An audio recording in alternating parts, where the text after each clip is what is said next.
My brother. What is popping? Yeah, man. So Vegas much going on. There's still some holdouts happening.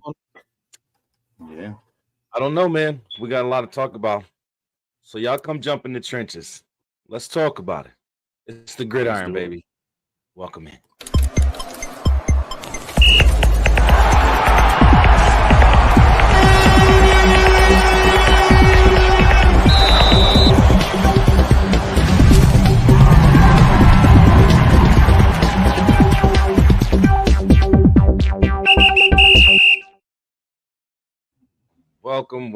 Welcome. Good morning, good afternoon to everyone watching, tuning in on YouTube and Facebook. This is the Gridiron. What is up, everybody? Yeah. He is Double G, Gabe Garcia. I'm Jersey King.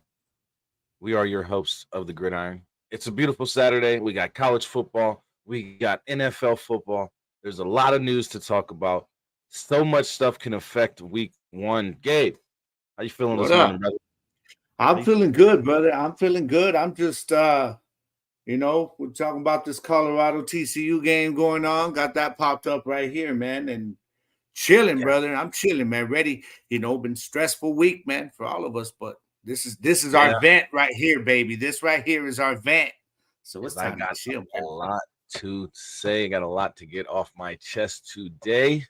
And yeah, man, how you feeling right now, man? I know you Vipers fans are a little bit.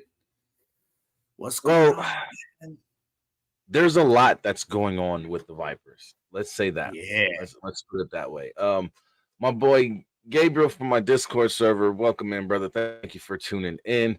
I appreciate you being here. We call him. He calls himself Tangerine Tree. I got to show love to another Gabriel, man. Welcome to the Gridiron, brother. Appreciate my boy Chuck Finley 420, also a Discord member and an awesome streamer. Make sure you go check him out for Chuck Finley 420. You check him out on YouTube as well as Kick and Twitch. So go holler at him. Just the way you see his name right there. Chuck Finley with number 420. That's my dog right there. He's actually going to be co-hosting the Common Conversation with me when we bring back the Common Conversation on the Royalty Gamers and Podcast channels. So you guys tune in for that and be on the lookout for that. That's going to be coming back real soon. Platinum's in the building as well. Look at everybody showing up this morning. What up, everybody? Yeah, Yeah, man. wow. So, bright-eyed and bushy-tailed on a Saturday morning, baby. Ready to talk some football with you guys. yes, sir. Yes, sir. That's what we're here to do, man. How's everybody doing today? Before we get into our first topic, we do have a new segment that we're going to be bringing into the show. It's going to be called the JG Rant, the Jersey and Gabe Rant. And we're going to take that time to get off our chests what's been bothering us with, let's say, the media in football, all the social media, all the trolls. It's time, everything. bro. It's time. So it's time to we got to get this off our chest, bro. We're gonna be adding in the segment called the JG Rant just to get things off our chest, just to let everybody know how we're feeling about certain things. And I think that's gonna be fun. And it's gonna be exciting to do it today. You know, especially it'll be therapeutic for my end. Yes, me too. Therapeutic. That's my fun, you know, my therapy. Yeah. You know, being able to get all this off my chest because I sit here all week and I watch First Take, I watch Get Up, I watch NFL Live, I watch all these shows, and it's like, what are y'all talking about? Why are y'all on TV? Right. Why do you talk I think the same shit. You know, you talk about the same thing all week long. Yeah. You don't even change the story. You just talk about the same story all week long and just figure out a way to keep going more. They bring in like a guest panelist to like get their take on what they were talking about the day before. And the day before that, and the day before that. And it's like, Monday we said this and the third, but Tuesday I said this. It's like come on. So we're definitely going to take our time with that today and get everything off our chest. But to start everything off, to go back what you were asking me, Gabe, how am I feeling? Yeah, man. How you feeling right now, bro? You doing all right? I'm good. And you want to know why? I actually broke this news Thursday on the X-Fan show. Dirty called me and he was like, "Yeah, I heard you got some Vegas news." I'm like, "Yeah, actually I do." It was about the whole Vegas either moving completely out of Nevada, you know, the state of Nevada or the city of Las Vegas, and going to somewhere like San Diego, Nashville, Arizona. I've heard Portland in there also. Portland just got added in there supposedly. Yeah. Let me tell y'all something. The XFL is not going to be stupid enough to put this team out here in Las Vegas for 1 year. Yeah. Say, you know what? No, we're not going to do this anymore. No, that's not smart. It's not smart. They're not going to just move them after 1 year. What's going on is they're leaving Cashman. Cashman is not a good field for them to play football on. They can play the other football, soccer. They can play that on that field all day long. It's fine. They'll be okay. They can put the renovations into Cashman for soccer rather than for football because it's just not going to work. Cashman is not going to work, period. So what the Vegas Vipers and the XFL are doing is they're actually exploring other options to play either in Vegas or outside of Vegas, like Henderson, Summerlin, surrounding areas around the city, like other cities that surround Las Vegas. So don't think that the Vegas Vipers are going to be leaving and going to be in San Diego or Arizona or Nashville next season. No, that would be ridiculous. That means they would have to change jerseys, change teams, maybe change logos, the whole nine in less than a year. Plus, find a field for them to play at. When all they have to do is just take the time to find a field out here, which they're doing. And on top of that, I don't know how many of you guys know, Jerry Cardindale last season, the owner of Redbird Capital Investment Group, and one of the co-owners of the XFL, he was the one who pushed for Vegas. When they were trying to figure out where they were going to move this Vipers team to, he was the one that pushed for Vegas. So you got one of the owners who's got his wish to come true, basically, And now you think he's just going to let this whole Vegas thing just crumble? No. Because if you No, look at it, it took too much. It took too much work to get them there. Exactly. You know what I mean? Just to throw the towel in after one season because of a venue, man. Like, especially a place like Vegas, the amount of money that goes around there, you know, it's prime for more football, and yeah, there's opportunities there in terms of other venues. Now, I don't live out in Vegas like you do, but as an outsider looking in, I refuse to believe that there isn't other opportunities and other venues that they can explore, which I'm sure they're doing. That's gonna, that's priority. I mean, moving the actual team to another city has to be a last resort. It's a last resort. Yeah, it's a last resort. There's too much money to be lost, not just in terms of branding, but merchandising. It's just moving it to a whole new city. Then you've got things like finding a venue there. It's too much, man. And I'm seeing these the groups that we follow in the XFL and the USFL, the fan groups. A lot of people are posting stuff. Oh, we're hearing they're going there. We're hearing going there. No, you ain't hearing nothing. You're reading other people saying the same stuff online. So you're not hearing anything. When you want to say, I'm hearing this or I'm reading this, you better make sure it's from a credible source. You know what I mean? Because this is how rumors get going on the internet, man. I've been trying to explain to everyone since went on the X Fan show on Thursday that my information is coming from a credible source. Yeah. And see, I'll take the information from you. That's why as soon as I heard about this, I reached out to you. I said, bro, I'm hearing about this and this going on. What is it? I ain't jumping on to some, random fan website. Hey, y'all hearing about this? What's going on? Hell no. I'm going straight to my source, bro. When it comes to Vegas football and XFL, you're my source. I have a source directly in the city because I live here. I'm actually acquiring more sources so that I can make sure on all ends and all aspects that my information is accurate.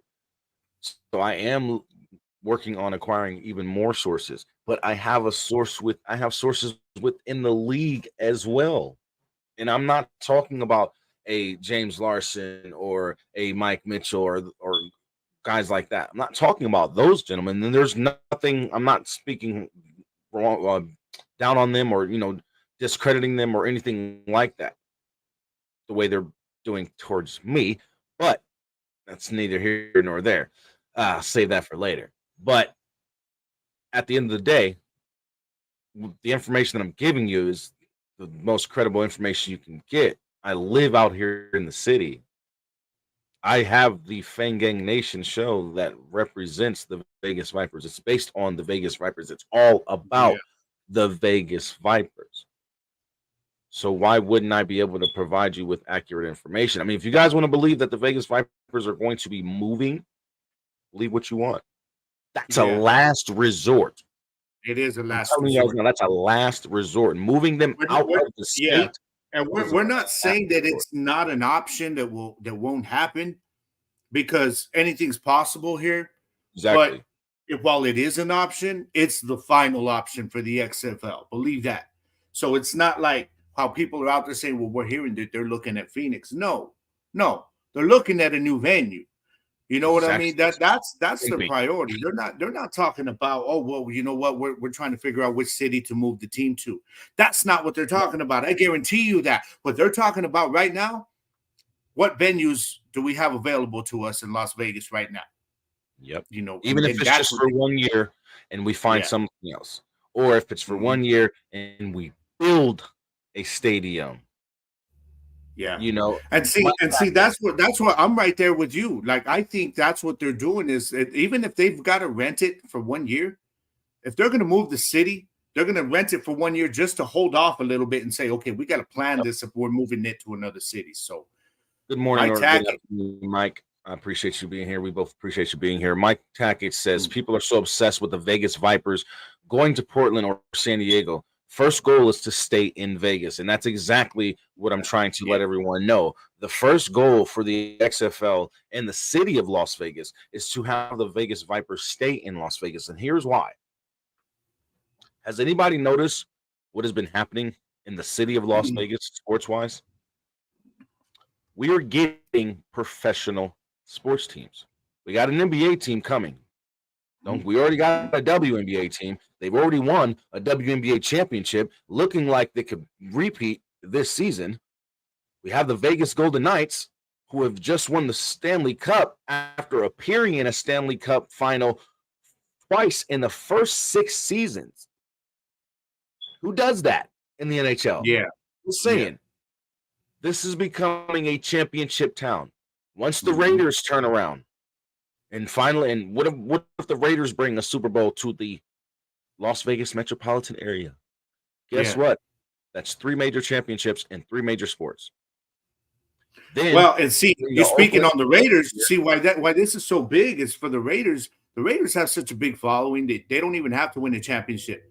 But they have automatically, by the Raiders moving there, they have made Las Vegas a premier sports destination. With Allegiant, with that big, nice dome, beautiful stadium that they just built. Like, it don't matter. They cannot win a Super Bowl for the next 20 years, and they're still going to draw. They're going to draw more tourists. They're going to draw more people there. It made Vegas a big sports thing, which is why now, like you said, this is the time. So it doesn't make sense for them to move the Vipers. It makes absolutely no sense for them to move the Vipers. Why? Because it's primed right now. Like, it's fresh. Everything is fresh. The football, the professional football. You bring the Vipers in, you keep them there, and I guarantee you it's not only going to help the team because the Raiders are there and everybody, it's going to help the XFL. The XFL knew what they were doing by bringing the Vipers there because they're like, oh, they got an NFL team now. Oh, there's football interest there. There's a market. Let's get a team there, and help us grow in Vegas. You're absolutely right, bro. It's primed right now, so it would make absolutely no sense. And then you got the Oakland A's being moved here.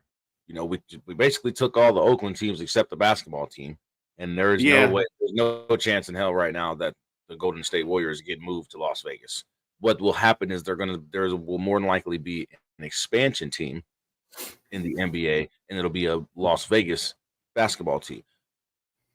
Las Vegas is becoming, like we just said, a prime sports mecca, and if we can turn this town into a championship town, a championship city in all major sports, you just gotta imagine how much it would mean to this city to have WNBA champs, NBA champs, NFL champs, hell, MLB champs, as well as XFL champs, IFL, because we have an IFL team, the American Hockey League, the AHL. We have a Henderson Silver Knights team. That's basically like a semi-pro team for the Golden Knights. You know what I mean? So you got to imagine if we can bring all these championships just to the city, even in minor league baseball, we have the AAA team, the Las Vegas Aviators. Imagine if we bring all these championships to this team or to this city. It's just going to grow and grow. And that's not even taking into account that, like UNLV has held it down for the sports market there for so long. They're still there. You know what I mean? Now you're just bringing in the professional side of it because there's money there. There's money. That's what it is. Wherever there's money, dog, that the sports are going to follow. So it would make absolutely no sense because Vegas, the XFL, they want a piece of that. They want a piece of that because you don't want to jump out and, they have their competitor league, which is the USFL right now. You don't want them to leave. The XFL knows if we leave, guess what? USFL is going to be like, oh, hey, check it out, man. They got an open market over there. USFL got their own problems. But I'm just saying, there's many different factors that play here when it comes to the XFL and the talk of them leaving Vegas. It makes zero sense financially, exposure-wise to do so. It just makes no sense, bro. You're going to get more exposure with a team with the Vegas label on it than you will with the Portland label on it. You feel what I'm saying? So as a league, it makes no sense. It makes no sense. On top of it, lastly, to close this out, one of the most important things that they're going to look at when it comes to making this decision, and this is another reason why I don't believe that they'll move the team out of the state, fans. Yeah. Trust from the fans. They will lose fans. The XFL will lose so many fans if you move this team out of Vegas, and not just fans of Vegas of the team from from for Vegas, but fans around the league. Period. Yeah. Yeah. Because I it's like if agree. you can't face the hardships of having a team like a Las Vegas team struggle, have a struggle with finding them a nice venue to play at or a viable, reasonable, safe venue for them to play at, then how can we believe that you move them to San Diego or Portland or Nashville and the same thing happens and then you're ready Yes. to move them again? Yeah. When are Yeah. we ever going to get expansion teams? You know what I mean? Mhm. So you're going to lose that trust in the fans. You're going to lose more fans all around the league, and you're going to lose that support. The XFL wants to grow. The XFL is all about the fans. So Mhm. when I tell you they're exploring all options before going to that last option of we got to just move them out of the entire state because we can't find a venue for them to play at, then you're a fool because the XFL is not going to waste that type of investment in No. one of the most richest cities in not only the United States but in the world. Yeah. This is the Yeah. entertainment capital of the world. Everybody wants to go to Las Vegas. Everybody wants to, at one point in time, come to Las Vegas. So at the end of the day, just know that the XFL is not going to just give up on this Las Vegas market just like Yeah. that. They're not going to do it. They're Yeah. going to find a field for them to play at, even if they will be willing to renovate a high school field. Just saying, hell in Texas, how many of them Texas high school teams got venues like a damn football or like an NFL football Yeah. stadium? Come Yeah. Or on now. like a college level stadium over at a high school, man. It's You know what I crazy. mean? It's We crazy. even have a JUCO. We have some JUCO fields. You got to remember, College of Southern Nevada has a JUCO team, if I believe. It's a community college. So, I mean, at the end of the day, there's still venues, there's still space, there's still time for them to find a venue for Vegas. So don't just think Yeah. that, we're at the last option and Vegas is just going to be moved because that's a lot of work to do. It took them Yeah. 3 years after 2020, well, 2 years, excuse me, after the 2020 folding because of COVID. It took them another 2 years just to get everything right for the 2023 season. So it Especially, was bro, with the reports of another supplemental draft coming up here in about a month or two. yep, Like, no, you're not wanting to draft under the Vegas Vipers and not knowing, oh, well, we could be moving the team. No, no, no. They're in my thinking, they're thinking, you know what, we need to nip this in the bud now. We need to find a place, even if it's just a holdover for 1 year, like you said. Maybe you rent the JUCO college field for one season, which gives you more time to work on another venue, to yep, work on getting something extended. That could happen. We could just be seeing them in a temporary one season place, just right. to hold them over. Because right now, like I said, with that draft coming in, you don't want to be having to worry about where some of these guys getting drafted, what city they're going to be playing in. Safe bet at all. I'm glad they got the Houston situation resolved. Houston Yeah, Roughnecks are going to be playing at Rice Stadium next season. yeah, They're going to be playing at the University of Rice next season. So their whole field situation is covered. Cool. Texas is a bigger state. Texas has more areas when it comes to mhm, football fields. So they have a hell of a lot more options out there. They have some yeah, options out here. I don't think Ballhawk One, he was saying something about they could look into moving them to Reno and then they'd be the Reno Vipers or whatever. They still be in the state of Nevada. They just wouldn't be Vegas anymore. And I'm like, I could see why because of the Reno field, the college field out there for the University of Nevada and then the University of Nevada Reno, and then I look at it as who's going to want to drive all the way from Vegas to Reno to go see an XFL team play? yeah, No matter how yeah. much of the hype, none of that. You know what I mean? I mean, but also too, let's think about the marketing standpoint for the XFL. Like, what is more attractive? Vegas Vipers or the Reno Vipers. You hear Vegas right there, and people are like, "Oh, Vegas, Let's go to Vegas, Vegas. yeah, let's go to Vegas and go catch a game." You know what I On mean? top But it's of a that, Reno. It's how like, many okay, people? How many people right now have put in tickets? Have bought season tickets? yes, yes, yeah. You know what I mean? That's a that is a lot of refunds that the XFL would have to be giving up, man. I'm one Straight, of them. yeah. There's people who are ready to buy away game tickets for Mm-hmm. the Vegas games because they want to come out here to Vegas and get that experience. Plus, meet me in the Vegas Viper Pit, going There you go. crazy every single weekend, man. I'm telling you, I'm gonna be there. But just saying, before you guys jump to the conclusion that Vegas is leaving Vegas as far as the state, Nevada, no. Don't jump to that conclusion right now. That is the absolute last resort. Houston's Yeah, found their field in Rice because the renovations aren't going to be done in time. So, Houston has found their place. They're going to the University of Rice to play at. They'll be fine. It's like maybe a few miles, 45 minutes or something like that from the TDECU stadium is now currently. So it's not even that far away. So you know what I mean? They're fine. Vegas is going to find a venue. And if we can't find a venue, then we'll be talking about the Vegas Vipers moving. But I don't think that it's going to come yeah. down.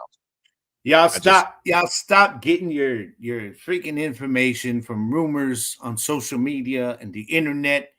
If you want to know what's going down, you got to get up my boy right here, man. Forget what you're reading on those fan sites on social media, man. You know what I mean? Because all that does is just spread more rumors, man. That's it. That's it. And That's all. everybody's talking about, oh, they're going to Portland, they're going to San Diego. No, right now they're in Vegas. They plan on staying there.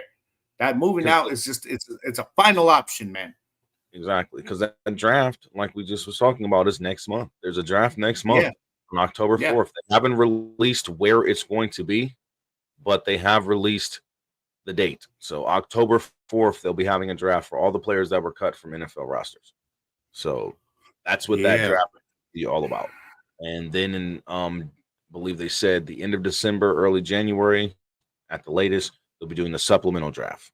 So there'll be a draft right before the season starts as well. So they know what they're doing, and I don't think that they'll be sitting here setting up a draft for October 4th if they're not going to have the Vegas Vipers as a team, unless And yeah, the whole reason there's all this speculation on the internet about they're going to be moving is because the XFL is basically keeping mum about what they're doing right now.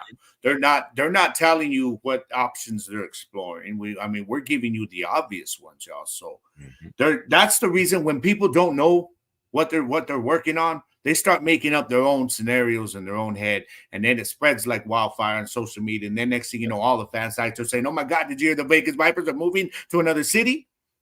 It's like, yeah. no, But look at all the destinations that they talked about. yeah, Now, you remember at the end of the championship game last season, what Danny Garcia and The Rock said? We are going to be exploring options for expansion during yes, the 2024 season. yeah. And During 2024 season. all the cities I've seen people naming are teams that are cities that are actually they've been more ideal for expansion. How Phoenix, many teams is San it? Diego. You know what I mean? 4 teams, 4 cities. They got So 4 destinations that they've been talking yeah, about, guys. yeah. Portland, There's not, yeah, Nashville, San Diego, and either Tempe, Arizona, or Phoenix, Arizona. So that's mhm. 4. That's 4 possible expansion teams.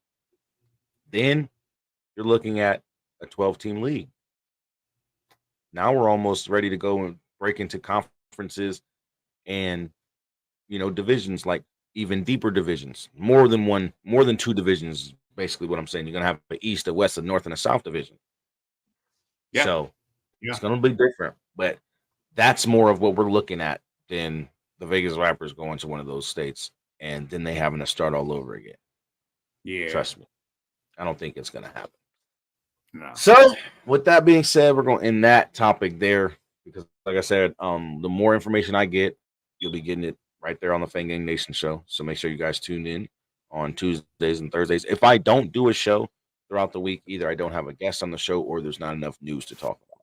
So I will be having a show done on Tuesday though, because there is some news to continue talking about this Vegas Vipers move, and there's no telling what may get announced Tuesday morning after Labor Day on Monday. So you already know. This is the Gridiron Nation's unique joint. Like this is I don't even know how to word it. It's a unique joint effort, I guess. A collaboration. Yeah, a collaboration.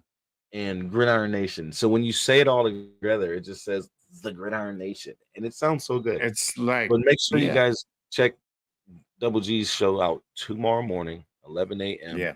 Mountain Standard Time. Oh no! Actually, I'm gonna be live streaming in the evening tomorrow. I moved it. That's right. Yeah, got a 6:30 special tomorrow. Yeah, I'm back. Yeah, 6:30 p.m. man. So when y'all are getting ready just to relax, wind down on your Sunday evening, and you crack yourself open a cold one, you can log in. I'll be live streaming with you guys tomorrow, man. So looking forward to that, definitely, brother. Our nation at all the following social media platforms. Make sure you guys go and check out Double G on and the Gridiron Nation show. Every week, it's either going to be audio or live. So you got to go and check out the socials and be following the socials so you'll know if he's going live or if it's going to be audio that week. So make sure you guys go and hit those up. Hey, and remember I was giving you some options, bro, about what I think as far as a name for the upcoming Arlington Renegades fan show. Yes. And I'm thinking of putting it out there like for a couple of weeks between both our shows and maybe trying to see what our fans think, man, between the two, as far as, the Hellraiser show or the Bandito Bunch show. So we need to put that out there a little bit over the next few weeks and see, maybe we can get some feedback from because I like both names, as you said as well. Maybe we can get some feedback from the fans and see what they think, what they think is a good name. And then, because y'all pay attention, we're gonna be running this XFL fan thing together. You got Vegas Vipers right here. We're gonna have an Arlington Renegade show pretty soon. And it's all part of the X Fan Legion. So looking forward, man. We got some big things coming, my brother. We got big things moving, man. On top of the Arlington Renegade show, starting this month, you have the Neon Green Mafia show, starting with Michael Lathrop and Deuce over there in Orlando. So be on the lookout for the Neon Green Mafia show. If you follow Michael Lathrop or if you follow Deuce Dosage on Facebook or Twitter, make sure you check those guys out so you can get more information on the Neon. Bro, Lathrop is so dope, bro. I love watching Lathrop, bro, because he's like our version of Adam Schefter, bro, in terms of like when you just watch the dude talking, the way he's breaking down the league and the games, man. So if y'all ain't checked out Michael Lathrop yet, man, y'all check him out because he knows his stuff with this game, with the league. Very, very intriguing. His mind is very, very intriguing when it comes to this. Yeah. And he's a great guy to speak with, even debate with. Like, we've been debating about this whole Vegas Vipers move and the situation, and he's like, well, what viable place is there for them to play at? And there isn't a ton of options, but there are some. So make sure you guys go and check out Michael Lathrop and the Player 54 podcast on your audio podcast platforms, whether it be Spotify, Google Podcasts, or any of Apple Podcasts, any of them. Go and check out the Player 54 podcast with Michael Lathrop. He's also part of the X Fan Legion, as well as the XFL Insider podcast with Matt Tyler.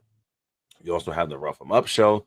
You got the B-Hawk Live show. You got the Horns Forward show. You got the Smoking Gun show. Man, there's so many shows, guys. There's so many shows. And with the addition to the Neon Green Mafia and the Arlington Renegade show that Double G is bringing you guys, we also need to push for a DC Defender show and a Seattle Sea Dragon show. So all you XFL fans, Seattle Sea Dragon fans, DC Defender fans, we need a fan show. We need a podcast show from you guys. So we need somebody to come out enjoying the X fan There's Legion. got to be some DC Defenders fans that have the podcasting ability because they got a strong fan base, bro. Yeah. They really do. So there's got to be some out there. We just got to find them.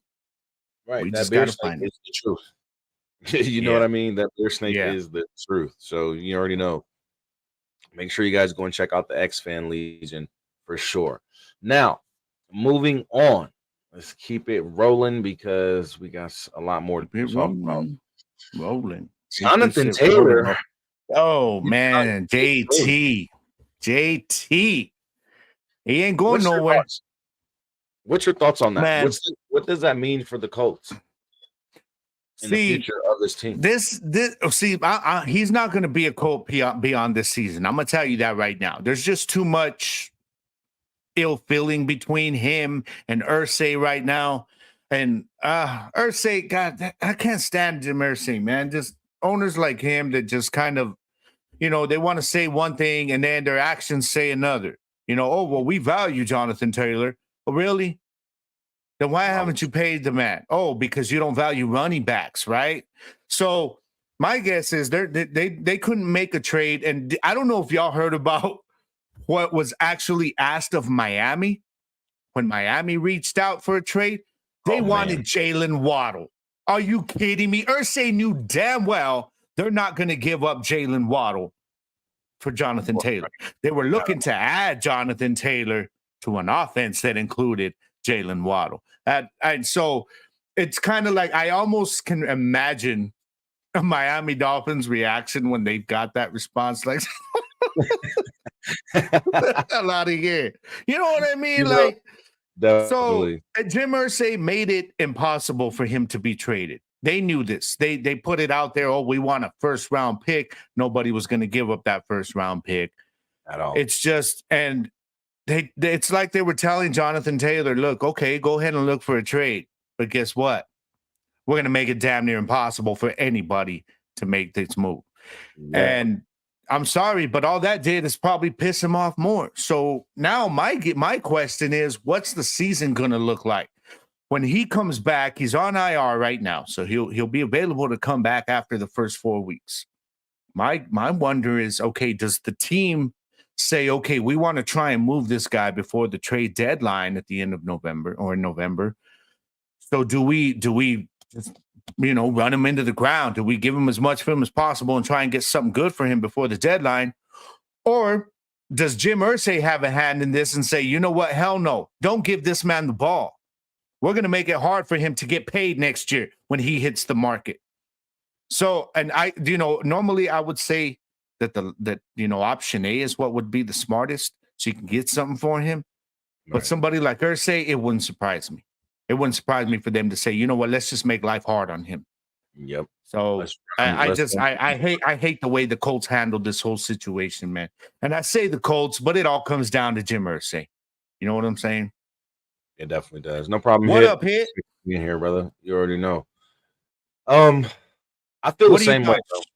Yeah. I feel the exact same way. I think that the way Jim Irsay is handling the situation, it just shows that he doesn't give a damn about the running back position. Yeah, I don't know. Unless that running back is willing to say, okay, Jim, I'll bend over and take it. And it makes me wonder what Anthony Richardson's future is going to look like there.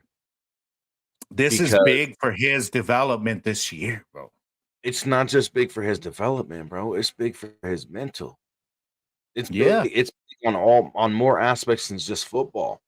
Because now Anthony Richardson got to sit here and look at the situation like, well, if you're going to do this man this way after all this work he's put in, and his rookie contract is expiring and it's time to pay this man the real dollars, and y'all don't want to do it after all he's done for your franchise, what if I do everything I'm supposed to for this franchise and we still don't make it to an AFC championship or a Super Bowl in my first 3 seasons, and then my rookie contract is expiring and it's time for me to come up for an extension? How are you going to do me? Yeah, I may be a quarterback, but then he may look at it as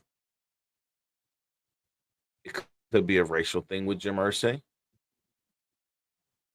Could be. It could be he just don't give a damn about running backs, and or he doesn't feel that he was an Edgerrin James type of running back, or somebody that deserves the big paycheck in Indianapolis. And if you notice in the history of the Indianapolis Colts, Jim Irsay era, how many running backs have really gotten paid?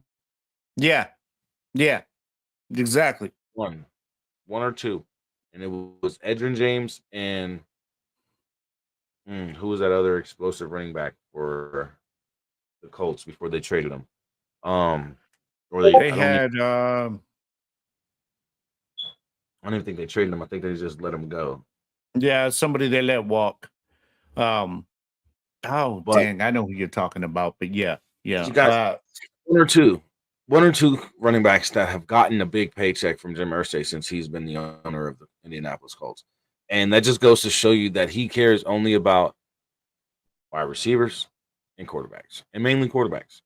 Yeah. And let me tell you something right here, too, to add to that. We talked about how it'll help or hurt Anthony Richardson's development. I mean, you're bringing a guy who is so raw, who I still disagree with them starting him right away as a rookie just because he's so raw. He doesn't have enough experience. But whatever. But, when you're taking away the most talented player on your offense, and he's disgruntled, he's not happy, you're talking about that he's going to be gone or moving him. What does this do? Because the run game is only going to help Anthony Richardson's development. Why? Right.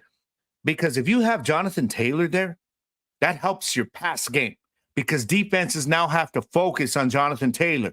And now without Jonathan Taylor there, they're like, oh, so now all we got to do is put some pressure on your rookie quarterback back there because they don't have any wide receiver that's going to sit here and make him a star in his rookie year. No. You know what I mean? Right. I mean, they've got an okay wide receiver core, but they're still on the rebuild right now. So, and they just without him there on defense. So that takes away a big portion of the help that could have been there for Anthony Richardson. Yes. You lost Gilmore. Shaq Leonard is always hurt. So you don't know when he's going to be playing. We don't even know if he's going to be there for week 1 yet. So what you're going to do is, Irsay, is you're basically going to make it hard for your best offensive player who can actually take some pressure off of your young quarterback. And you're going to make it an issue with this guy about if he's even going to be there beyond midseason this year. I mean, I don't understand it, bro. And if I'm a Colts fan right now, I'm just like, oh, we don't know. Our owner's an idiot. I don't know what they're thinking right now, but it's got to be frustrating if you're a Colts fan, man, because you want Jonathan Taylor there. You want him there because he is the best player on your offense. Yes, you need him. Probably more than one, you do need him there. Anthony Richardson needs him there. I guarantee you he wants him there because, like I said, Nyheim Hines is done for the year. All right, so he's gone. That was running back too.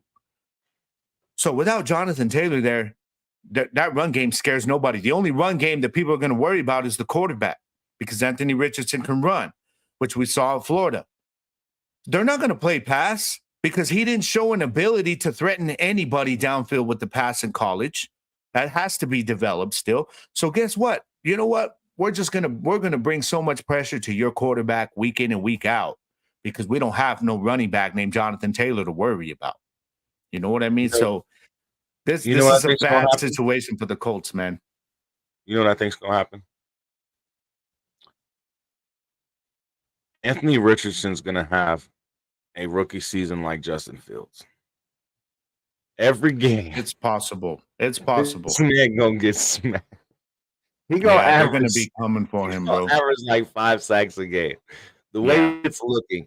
Because when you don't have no running backs that can block for your quarterback, get out to the flats and the checkdowns for your quarterback, help in any way, shape, or form for your quarterback's going to fail. I don't give a damn how good your offensive line is. Yeah. Your offensive line can't stop that linebacker coming in, plus those D linemen. So who's going to protect who's really going to protect your quarterback in the backfield when he drops back for a pass and it's 5 wide, one running back set. Yeah. See, and I that's why I think he's going to be running a lot this year because that's what he does. The problem is if all you're doing in his rookie year is using him to do what he did best in college, you're not developing him as a quarterback. You're not developing his arm. You're not developing his pass game. And that's my issue with this, man. Like, this guy is still too raw, and yet you're going to put him in a situation where all he can do is use his best asset is run the ball, where you're not going to give him an opportunity to develop as a passer because your top running back is not going to be there. RG3, Washington Redskins situation when they were still the Redskins, and they drafted RG3. Yeah. He ran the ball more than he threw the ball in his rookie season. He did. He did. He hurt again. So, yeah.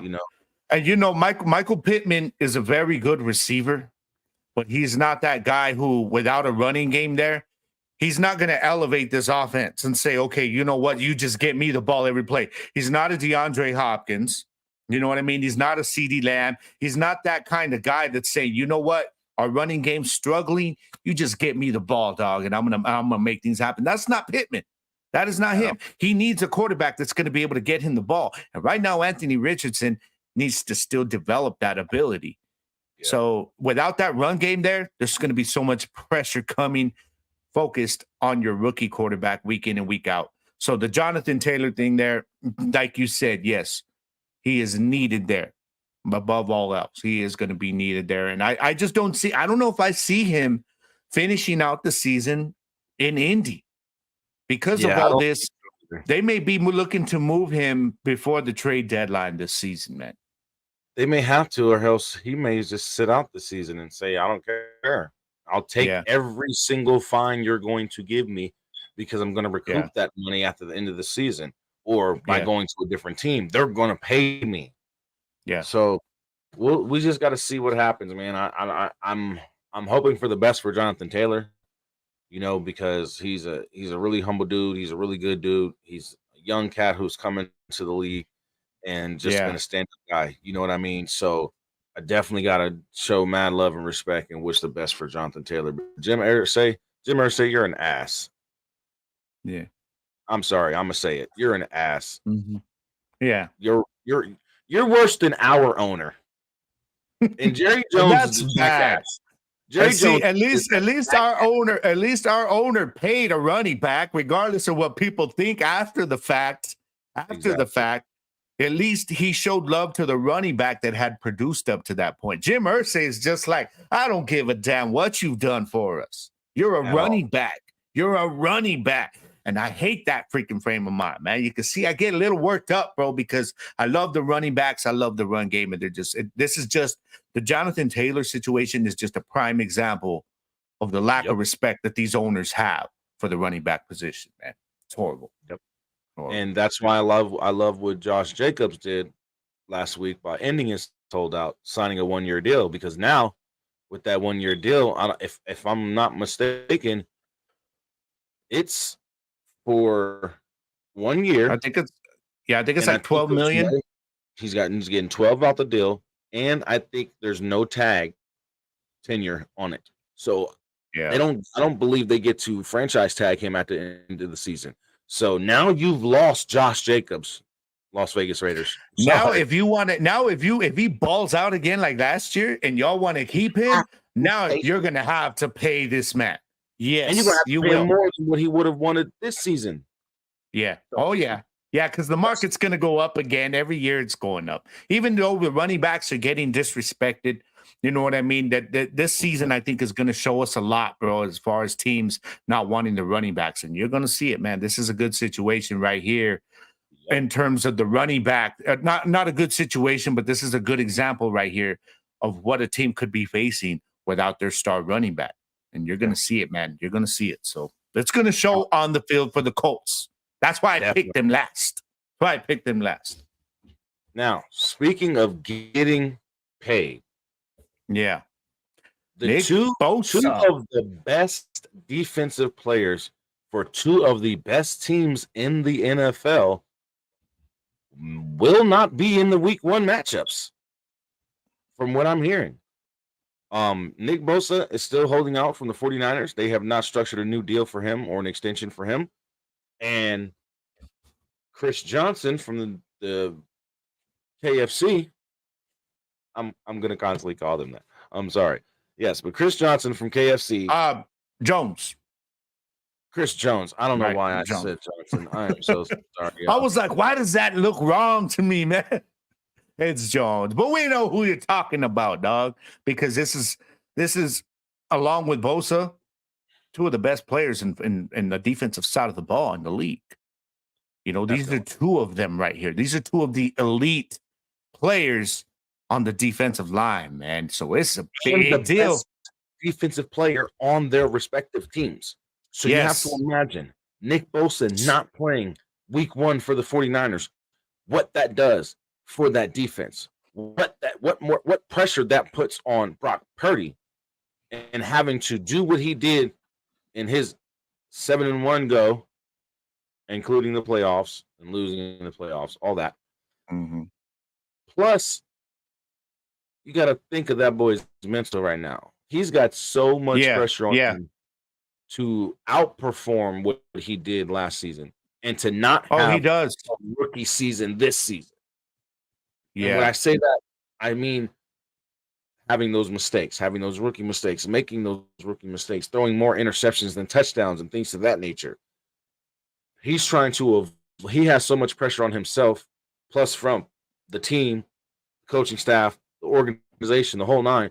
Including a certain move that was made recently with another quarterback of theirs, which put more pressure on Purdy because now they're saying you are our guy, no matter what. We got rid of Garoppolo. We got rid of Trey Lance. We brought in Sam Darnold to back you up, and then they got that one third string guy, Brian something. I don't know his name, but I'm just saying. Let me ask you something, bro. What are two things that a game manager quarterback needs? What are two things that he needs to succeed other than just managing a game? What are the two parts of a team that he needs to help him out? Confidence and trust. Okay. Between the team. No, that's one answer. Okay. Confidence and trust. Because if you're confident in your offense, you're confident in your defense, you trust the other players on your offense, you trust the other players on your defense, you go into each game knowing, okay, I got this. All I have to do is just go in and play my best because I'm confident enough and I trust the players around me enough to know that they're going to do their job. Mm-hmm. So first, you got to have confidence and trust in your fellow teammates and in yourself to get the job done. And second, I think, in my opinion, aside from that, I don't know. You just gotta have the skill, in my opinion. Well, let me. I guess I should have probably simplified my question a little more. I meant what two aspects, and I'll give you mine.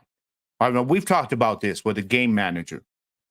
He needs a run game, and he needs a defense. Yeah, because your game manager and the confidence is right with you, like you said, because the game manager has to be able to go out there knowing, look, I'm confident enough that I'm not gonna lose the game, but I'm confident in my defense and I'm confident in my offense, my run game in particular, and then in myself that I could just make the plays on the third down when I have to. Right. You know, he doesn't have to be the guy.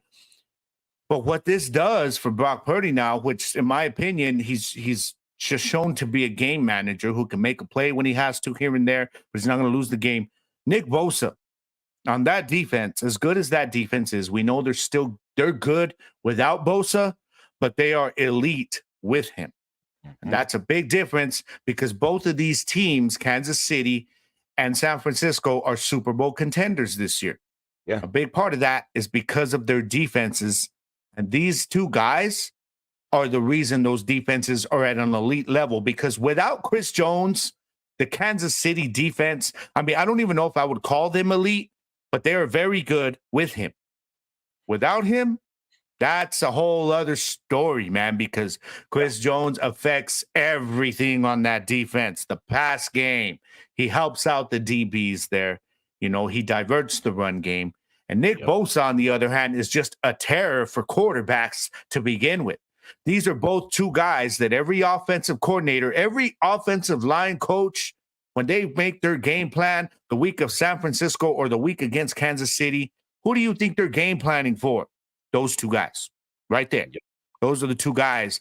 That's where it starts.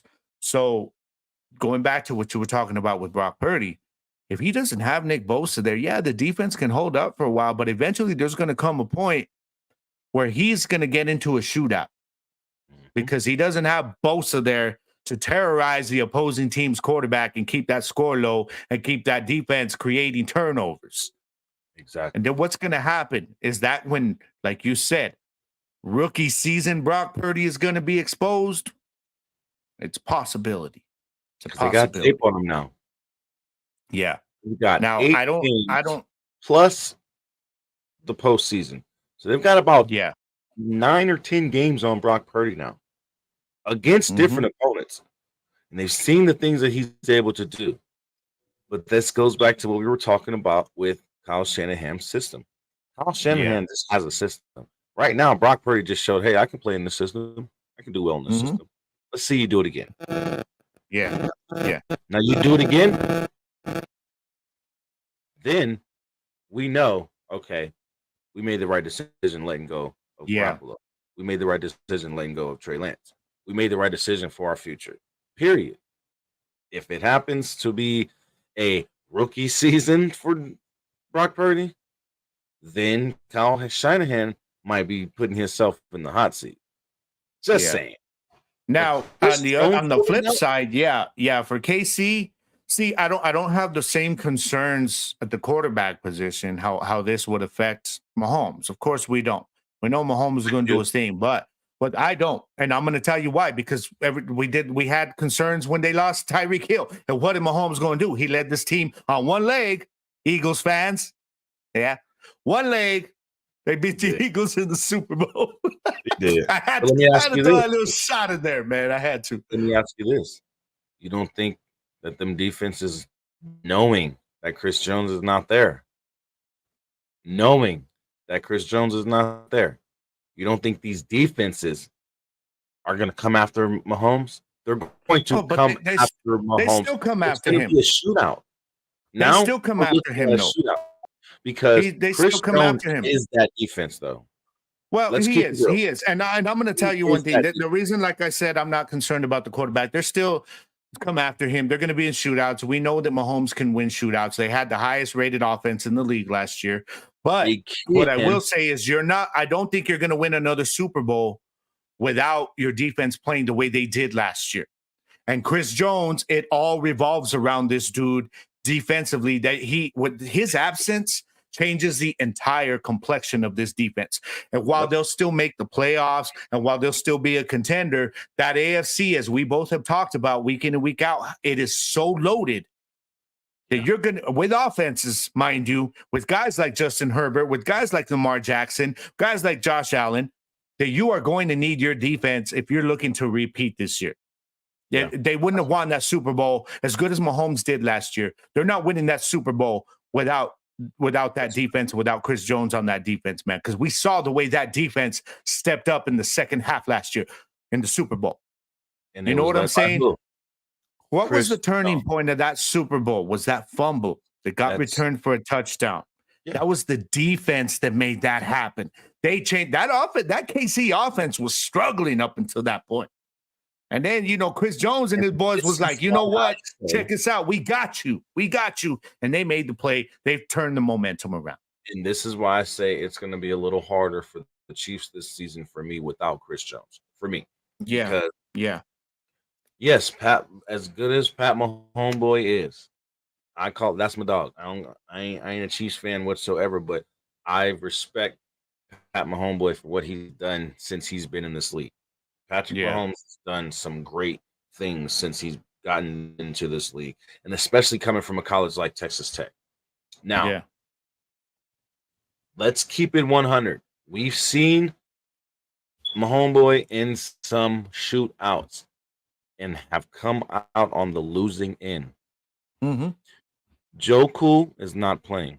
Justin Herbert, he's getting a revival this season.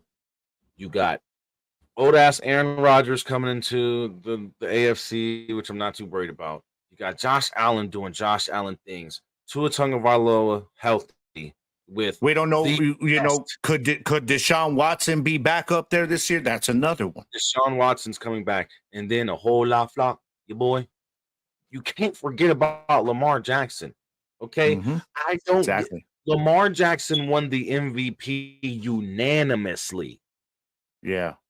Oh, and let's not forget that. That Pittsburgh added some pieces on offense too. Exactly. So there's a lot. And then Mr. Trevor Lawrence on the other. Trevor Lawrence down south. That's AFC too, and that's they got to worry that. Almost every team in the AFC has a decent roster to compete for the playoffs or a Super Bowl. Almost every single team. Hell, Mac Jones in New England. My boy Mac and Cheese. Come on now. Yeah.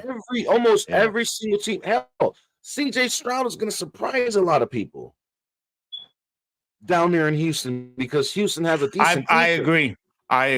Yeah, me and you are in agreement with that. Yeah, he's got a decent situation around him. Yeah. Exactly. And he has D'Amico Ryans as the head coach. Mm-hmm. And that man knows defense. And he knows how to scheme against offenses. So what do you think he's going to have his offensive coordinator do? Well, look, we know how to scheme against this, that, and the third. Bring out something new that me as a defensive coordinator hasn't seen with other offenses.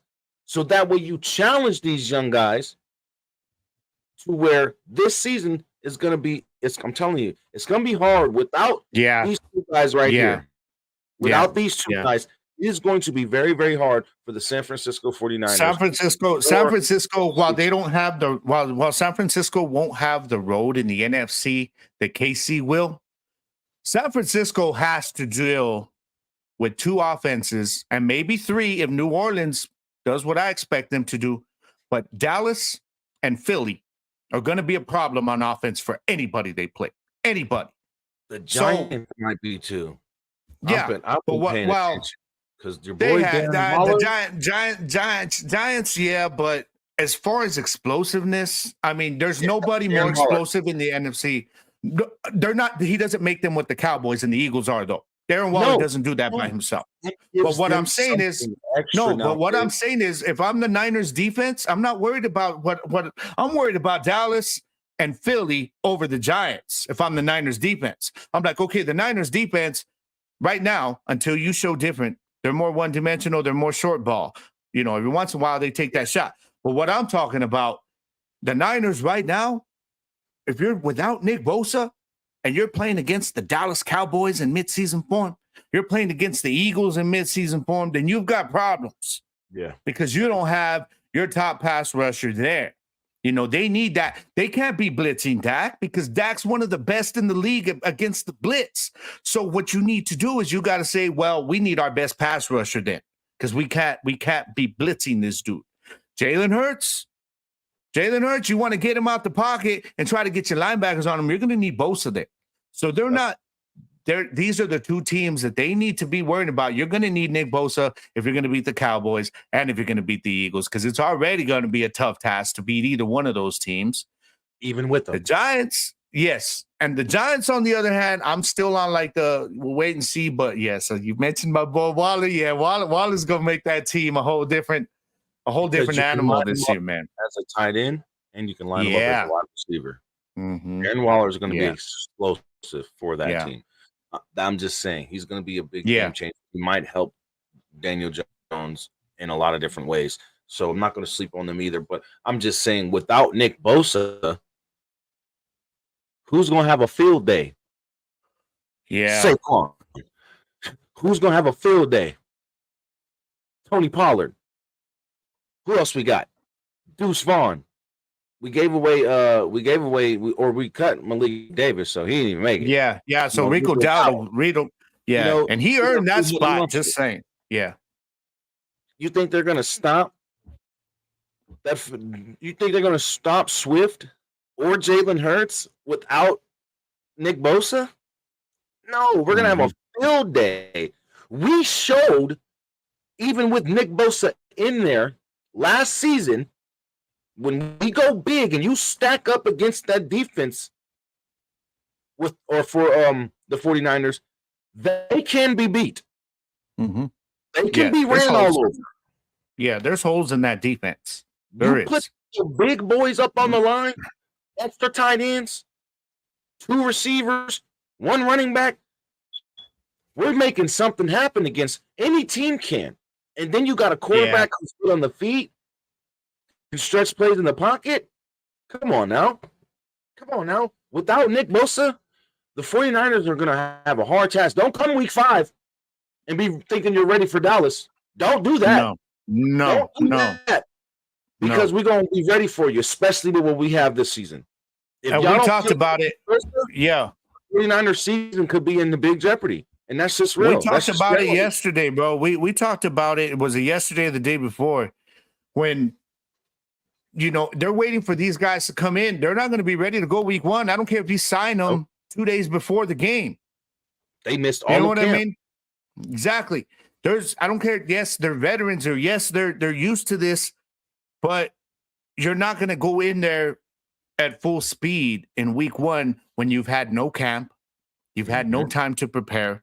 Physically, maybe you're ready, but you're still going to be a bit slower than you normally would be. There's a reason they call there's that term of mid-season form, because it takes you a bit to get up to speed. And it's the same thing with week 1. That's what training camp is for, and practice is, because it gets your players back up to speed, man. And as good as these guys are, they're not going to be at their elite level in week 1.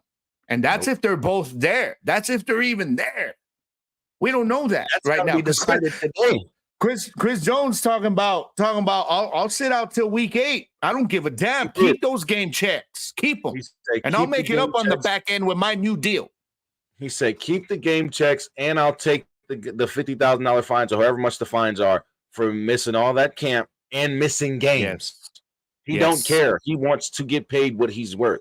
Nick Bosa is willing to do the same thing, I believe. They don't care. Pay them what they're worth. Period. Yeah.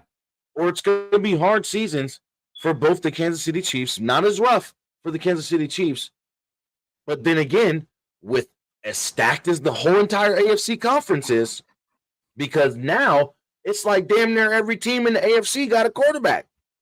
Yeah, and KC has the biggest bullseye. So everybody, there's 2 teams this year, and one of them, it happens every year, no matter how good they are, the Dallas Cowboys of the NFC. AFC this year, it's the Chiefs. That both of those teams are teams that when they show up on the team schedule, players circle that game and say, that one right there, that's the one that I am going to ball out. And they're doing that with Kansas City this year. Every single team they're going to get everybody's best game. Yeah, they got to deal with somebody. They got to deal with a healthy Chargers defense and a Justin Herbert twice this year. You're going to need Bosa against a guy like Herbert, especially with the weapons he's got. So they might not even, if he's not there, if Jones is not there, bro, that could even put, he's such a big enough piece on that defense that puts their AFC West championship aspirations in question because of a guy like Justin Herbert and that Chiefs offense there. You're going to need Jones, man. I mean, both of these guys, do you think both of these guys reset the market? Do you think Nick Bosa sets the market as an edge rusher and Chris Jones as a defensive tackle? Because I believe right now for defensive tackles, I think if I'm not wrong, it's Aaron Donald that still has the kind of the highest paid of all time type of thing. Yes, right now. Yeah, yes. Exactly. But what's up, G? My boy Isaiah, what is up, brother? How you doing, Isaiah? Welcome in, brother. Appreciate you being here. But you're absolutely right. No Bosa changes that defense, and so does no Jones with KC. It changes the face of both of those defenses. And Everything. speaking of the AFC West being in jeopardy for the Chiefs this year, I'm not going to sleep on Max Crosby in this Raiders defense this season either. Crosby is a dark horse for him. Crosby is a dark horse. Jimmy Garoppolo and Devontae Adams either.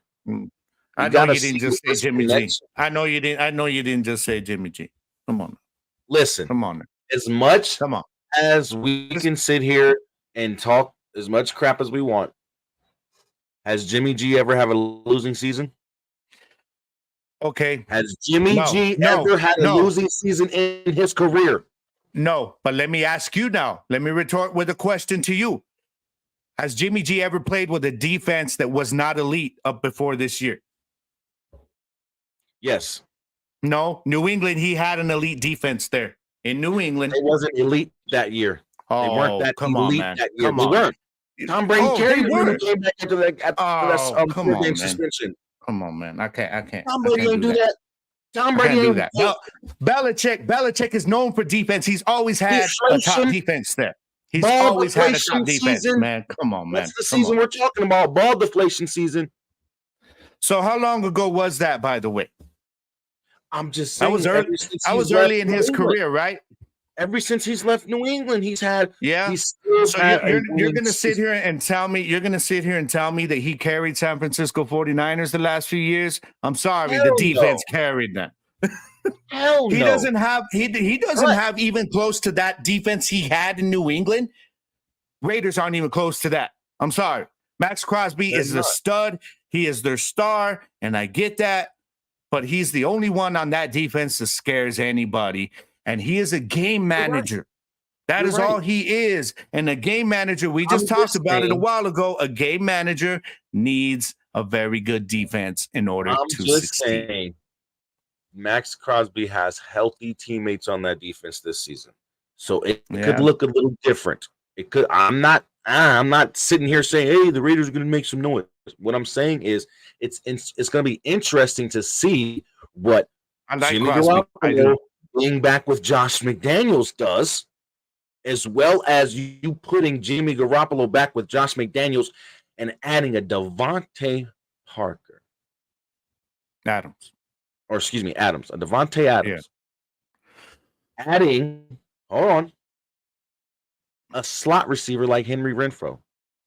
On top of having who in the back? They didn't even use Renfrow last year, though. They didn't use Renfrow last year, and it was annoying as shit because I had him in fantasy. Bothered me so much. Me too. Damn sure did, and I had to get rid of him because they weren't giving him the ball. Had to get rid of Darren Waller because he was so injured. Like he was injured to him the whole damn season. Yeah. So yes, but I honestly think that with Jimmy G and hell, even the way Aiden O'Connell looked in the preseason, that going to be something dangerous in the coming seasons. But I'm just saying, look out for the Raiders. They could do something in the AFC West. The return of Josh Jacobs, though, does help him this year. I will say that the return, the defending rushing champ says, I'm coming back for one more year. That will help him. But you were talking about Max Crosby, man. I love Max Crosby. He is a dark horse for me for Defensive Player of the Year. The dude is a monster, bro. And the reason he doesn't get the attention is because that defense overall hasn't been very good. But he does his job and then some. I mean, the guy is a terror. So that goes to show you. Coming back this season, I think it's going to take a lot of the pressure off of him and allow him to play more freely. Allow him to go back to being Max Crosby of the old, you know what I mean? Yeah. And it goes to show you, this all goes back to Bosa and Jones. The Max Crosby situation's a good comparison because if that Raiders defense is going to be better this year, it's going to be because of everything around Max Crosby, what he allows to be better. What he does to help the pass game, what he does to break down a play, to hurry a quarterback. And it's the same thing with Jones. I mean, we see it in Dallas. As Dallas fans, we all know as good as our roster is on defense, without Michael Parsons there, it probably changes things. You know what I'm saying? So it's the same thing. San Francisco, man, y'all got to make this move. And I know their problem is they don't know if they want to make Bosa the highest paid edge rusher of all time. Well, you're going to have to because your boy just won Defensive Player of the Year. Exactly. So, going on, Max Deuce? is one Welcome in. constant on the defense. You're right, Isaiah. Exactly. Max Crosby has been the one guy on that defense since he's been there. It has not only consistently gotten better, but he's consistently been a problem for offenses. Exactly. What's going on, Deuce? That is the co-host of the new Neon Green Mafia show for the What's XFL up, Deuce? Guardians. So make sure you guys check him out. Go holler at him if you want to know exactly the day that the Neon Green Mafia show will be premiering. But exactly, Max Crosby is the Raiders defense. Let's just put it that way. He is what makes that Raiders defense survive in games. He sets up a lot for those linebackers and those defensive backs and safeties to be able to, make certain plays that they've made and win certain games because of defense, because of Max Crosby and what he's able to do as far as getting. Have you seen what that man does to double teams at times? Oh, it's freaking embarrassing, dude. It's embarrassing. He's moving two big ass linemen. And opening up lanes for his linebackers to just shoot through after the quarterback. He's opening up. He's throwing the lineman back into a quarterback's face to when they're throwing the ball, they're putting it in a more prime position to get intercepted than for an actual receiver to make a play on it. Max Crosby alone is just a beast, and he makes that Raiders defense go. September 12th, 8 p.m. Eastern, Neon Green Mafia will launch. No problem, brother. That's what I'm talking about. There you guys have it, September 12th. So not this weekend coming up, but next week, I believe, if I'm correct. So y'all get ready for that, September 12th. It's a double team or like double stuff. And what's crazy? He does. Because he takes one dude with one arm, and the other dude with the other arm, and he brings them together like he's bear hugging them, and he'll push them backwards into the quarterback, bro. Like, tells his linebacker, go on. Tells the linebacker, go through. I got this. And it's just he's ruthless, man. So Nick Bosa, and the thing is, man, Chris Jones and Bosa, that they're just as important to their defenses. And like if everybody's wondering, well, we're sticking on the Max Crosby thing, and it's because Max Crosby is such a good example. While he's not on a top tier defense like these two guys are, when the Raiders get there on defense, it's going to be because they built around Max Crosby, just the way this Kansas City defense has been built around Chris Jones and the way this Niners defense is built around Bosa. Works the same way. Without the heart of that defense, that takes away a lot, man. It really does. So both of these guys are going to set the markets at their positions, whether it's with their current teams or with another team, man. We'll see. Exactly. I got you, Deuce. Trust me, I got you. We'll make that happen very soon, actually. Matter of fact, I'll try to get it done before you guys' show glue comes of those out. Defenses, yeah, they are. They are the glue of those defenses. They are. Yeah, they definitely are. I mean, what happened What happened when Bosa had to miss a couple games last year, man? It affected. All of a sudden, that defense was giving up more points. There wasn't as much pressure on those quarterbacks. They could sit back there a little bit. So it makes a big difference. Makes a big difference. It's a Tuesday night. September 12th is a Tuesday night. All right, my bad. Not only does it make a big difference, but it changes the outcome of games sometimes. These two guys alone for their defense, them doing something in a game can affect the other defensive players on their team. And what I mean by that is in a good way. Them getting a sack fires up another player. Boom. Next thing you know, they got an interception. Next thing you know, you got a strip fumble. You know what I mean? Or a sack fumble. It's just so much that these guys bring to the table, and it's such a huge loss if they hold out. And I'm going to say this, man. 49ers, they could do this thing like they did with Josh Jacobs. Okay, we're going to pay you this much this year, and then we'll work on another deal after the season. Y'all better give Nick Bosa as an edge rusher his deal now, because you don't want the Micah Parsons deal to come first, because Micah Parsons is going to be the highest paid defensive player of all time when his deal is done. If you wait on Nick Bosa for that long-term deal, you're going to have to top that. And that's going to be a hefty price tag. So if you're the Niners, they're like, no, let's not try to just settle in on this year. Let's give them a long-term deal, because we don't want to come after the Parsons deal. Nobody wants to come after that Parsons deal. Lose them. Yeah, you're going to have to top. You're going to have to top whatever Parsons gets, and that's going to be very difficult to do. So you want to put the pressure at the market on side of things. Yeah. Yeah. You know what I mean? Yeah. Yeah. And that's why when you look at the way the market is, like Nick Bosa, y'all got to get that deal done now. Chris Jones, too. Chris Jones, the way he's looking, he ain't got no problem going elsewhere. He's like, I got my ring. I'll go help another defense become elite. You know what I mean? Don't let him come to Dallas. We can afford that. We can afford that. Why couldn't we? No, look what Jerry did. Jerry will make some moves happen. Don't play with Jerry Jones. He's showing y'all he don't give a damn. He went and traded for Trey Lance and threw away a 4th round pick. Like, here you go. Because now I've got enough pieces on this team. Yeah. So I'm going to go get a superstar. Oh, well, let me go ahead and trade this dude. Let me go ahead and trade this dude. Let me go ahead and trade this dude. And we'll give you 2 picks. So we're going to give you 2 first-round picks for Chris Jones. I am with it. Get it done. 2 first-round picks and give him a fat check. Yeah. You know what I mean? I have a feeling that both of these guys, that they'll eventually get their deals done. I don't see either one of these guys playing elsewhere. Now, it could have happened, of course. I just don't see them as much of a disgruntled role as what we were talking about with Jonathan Taylor.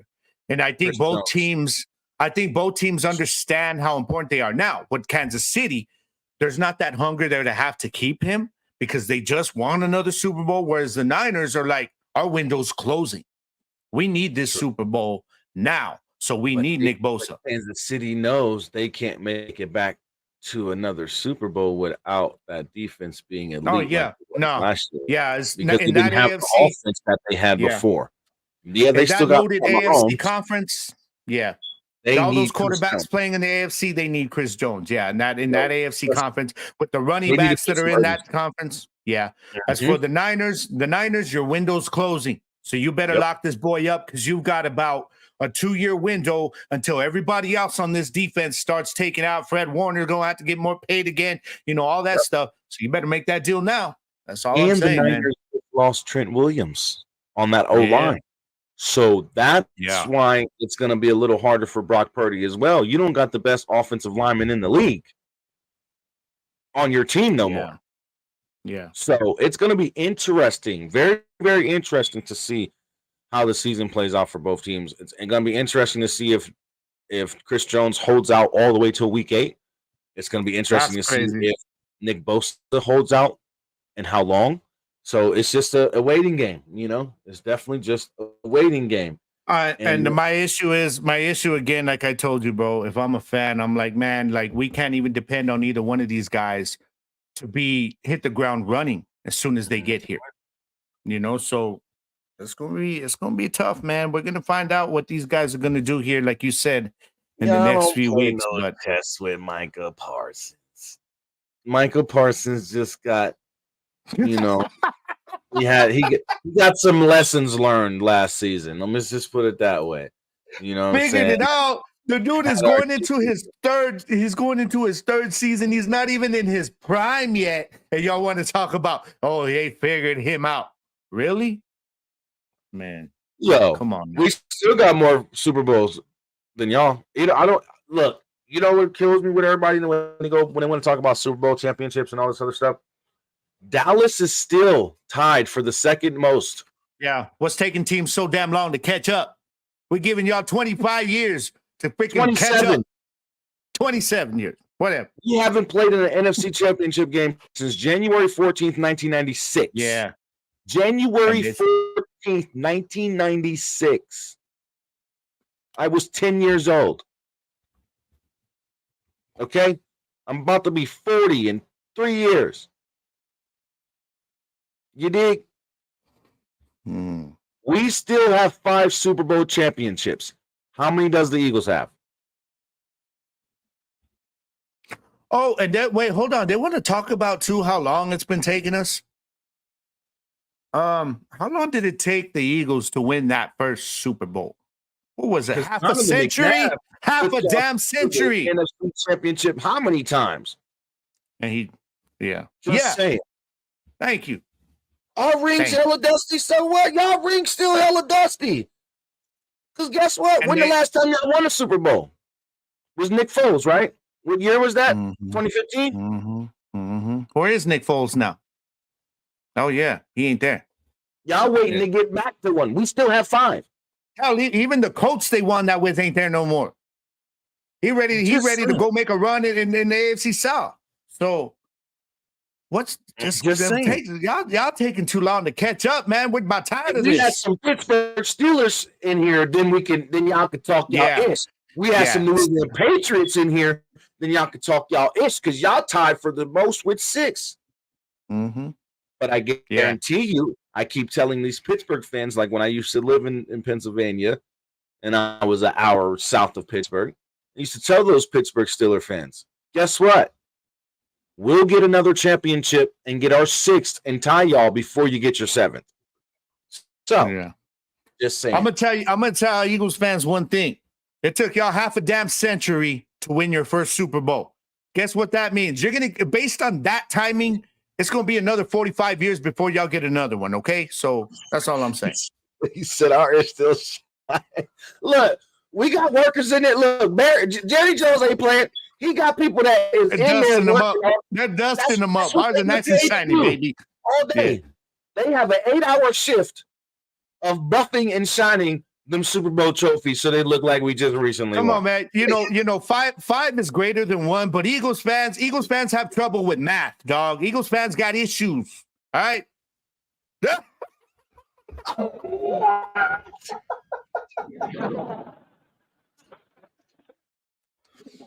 This man just said dynasty.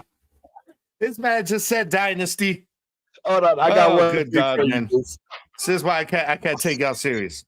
Nah, this man just said dynasty. Oh, I love it. That brings us into the rant time. It's time for the JG rant, boy. Wait a minute. Let's start off. Since you want to talk about a dynasty, I am so sick and tired of hearing everybody talk about the New York Jets like the New York Jets have done anything in the last decade. Okay. Again, I keep bringing this point up. I don't care how many MVPs Aaron Rodgers won back to back. I don't care. In the last 3 to 4 seasons, how many times has the Green Bay Packers and Aaron Rodgers made it to the playoffs? Don't worry. We'll wait. Yeah. I know y'all in the comments. Somebody got to have an answer.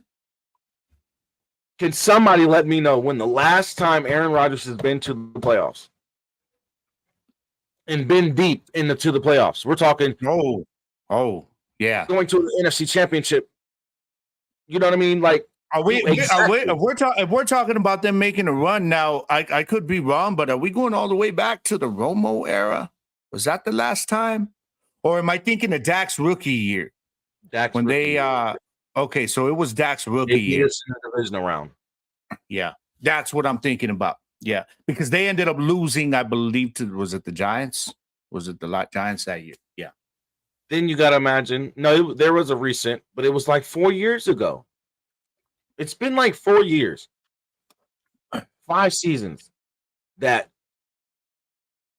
the Green Bay Packers and Aaron Rodgers went to the playoffs and been successful in the playoffs, whether it be getting 1 win and then getting bounced out, getting 2 wins, then getting bounced out. They ain't been to an NFC Championship game in a long time.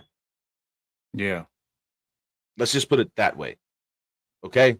So for everybody to now all of a sudden, all you hear every single day on First Take and Get Up and NFL Live and all these other damn talk shows is, how far can the Jets get? Are the Jets Super Bowl favorites? Will the Jets make the Super Bowl? Will the Jets play the Super Bowl?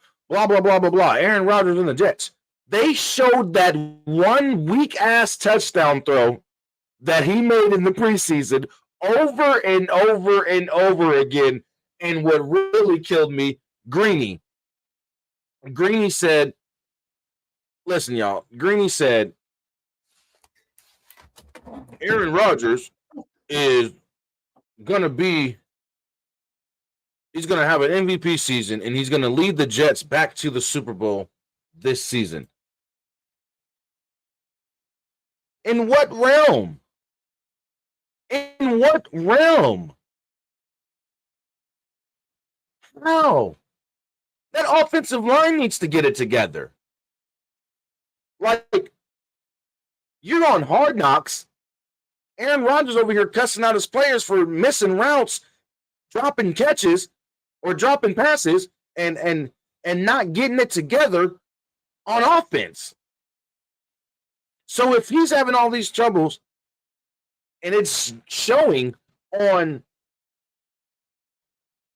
Hard Knocks, like they put it out on a whole show that, things ain't going right. The offensive line isn't the greatest right now. They're not gelling very well. Robert Saleh's having all these issues with them. I mean, it's just so much. And you're going to sit here and just keep talking about every single time, oh, the Jets, they're Super Bowl favorites. What about the Bills? Yeah. What about the Bengals?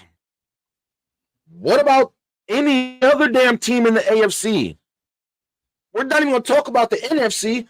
What about the other teams in the AFC? Hell, let's just break down the AFC East. Bills, Jets, Patriots, Dolphins. Those 4 teams alone, 3 out of those 4 teams, they have to play twice this season. And you're meaning to tell me that the Jets are going to beat the Bills twice? Beat Miami twice? Or even beat... Not to mention Bill Belichick, he's owned the Jets. So that's the monkey they got to get off their back before they even think about taking that division. Yeah. He's owned Aaron Rodgers. Let's keep it real. When the Patriots were playing the Green Bay Packers in a regular season game at any time back then, back in the day, whenever, what did Belichick do? What did Tom Brady and Belichick do? Destroy them. Yeah. So let's just be realistic, man. Let's be realistic. And then to keep, oh my goodness, to keep just going on and on. We didn't even get to see Dalvin Cook play in the preseason. So ain't no telling how they even look together. Like, the offensive line. Come on. It's just so much, man. It's just so much. I'm tired of hearing about it. And I hope they get stomped in week 1 by the Bills. Because guess where they got to come in week 2? Yeah. Yep. There you go. Let's start right behind you. We're going to be waiting to get that Aaron Rodgers monkey off our back. Yeah. Yeah, we're ready to get that Aaron Rodgers monkey off our back like we did the Brady thing last year. Send his ass to retirement. Even the damn Pittsburgh Steelers. You got to watch the Steelers. Bro. Steelers are they're going to be no joke this year. Yeah. Pickett and how do you say it? Kenny Pickett and what's the boy's name? George Pickens. I know I get that shit confused too. Bro, They got it on lockdown there in Pittsburgh, and Pittsburgh has looked really good in the preseason. Kenny Pickett has looked damn good in the preseason. So, I mean, there's just – and then you got to imagine, last season, Tua Tagovailoa, Jalen Waddle, and Tyreek Hill had the best and highest producing offense until Tua got hurt. You mean to tell me Aaron Rodgers is going to come in here?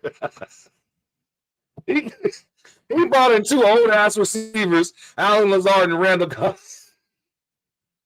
You got Randall Cobb in there telling the young boys, hey, I know Aaron. I've been playing with Aaron for a long time. He's a good guy. You know, just do what he says. Blah, blah, blah. Sit your old ass down, man. Yeah. Like, you've only been successful because of Aaron Rodgers.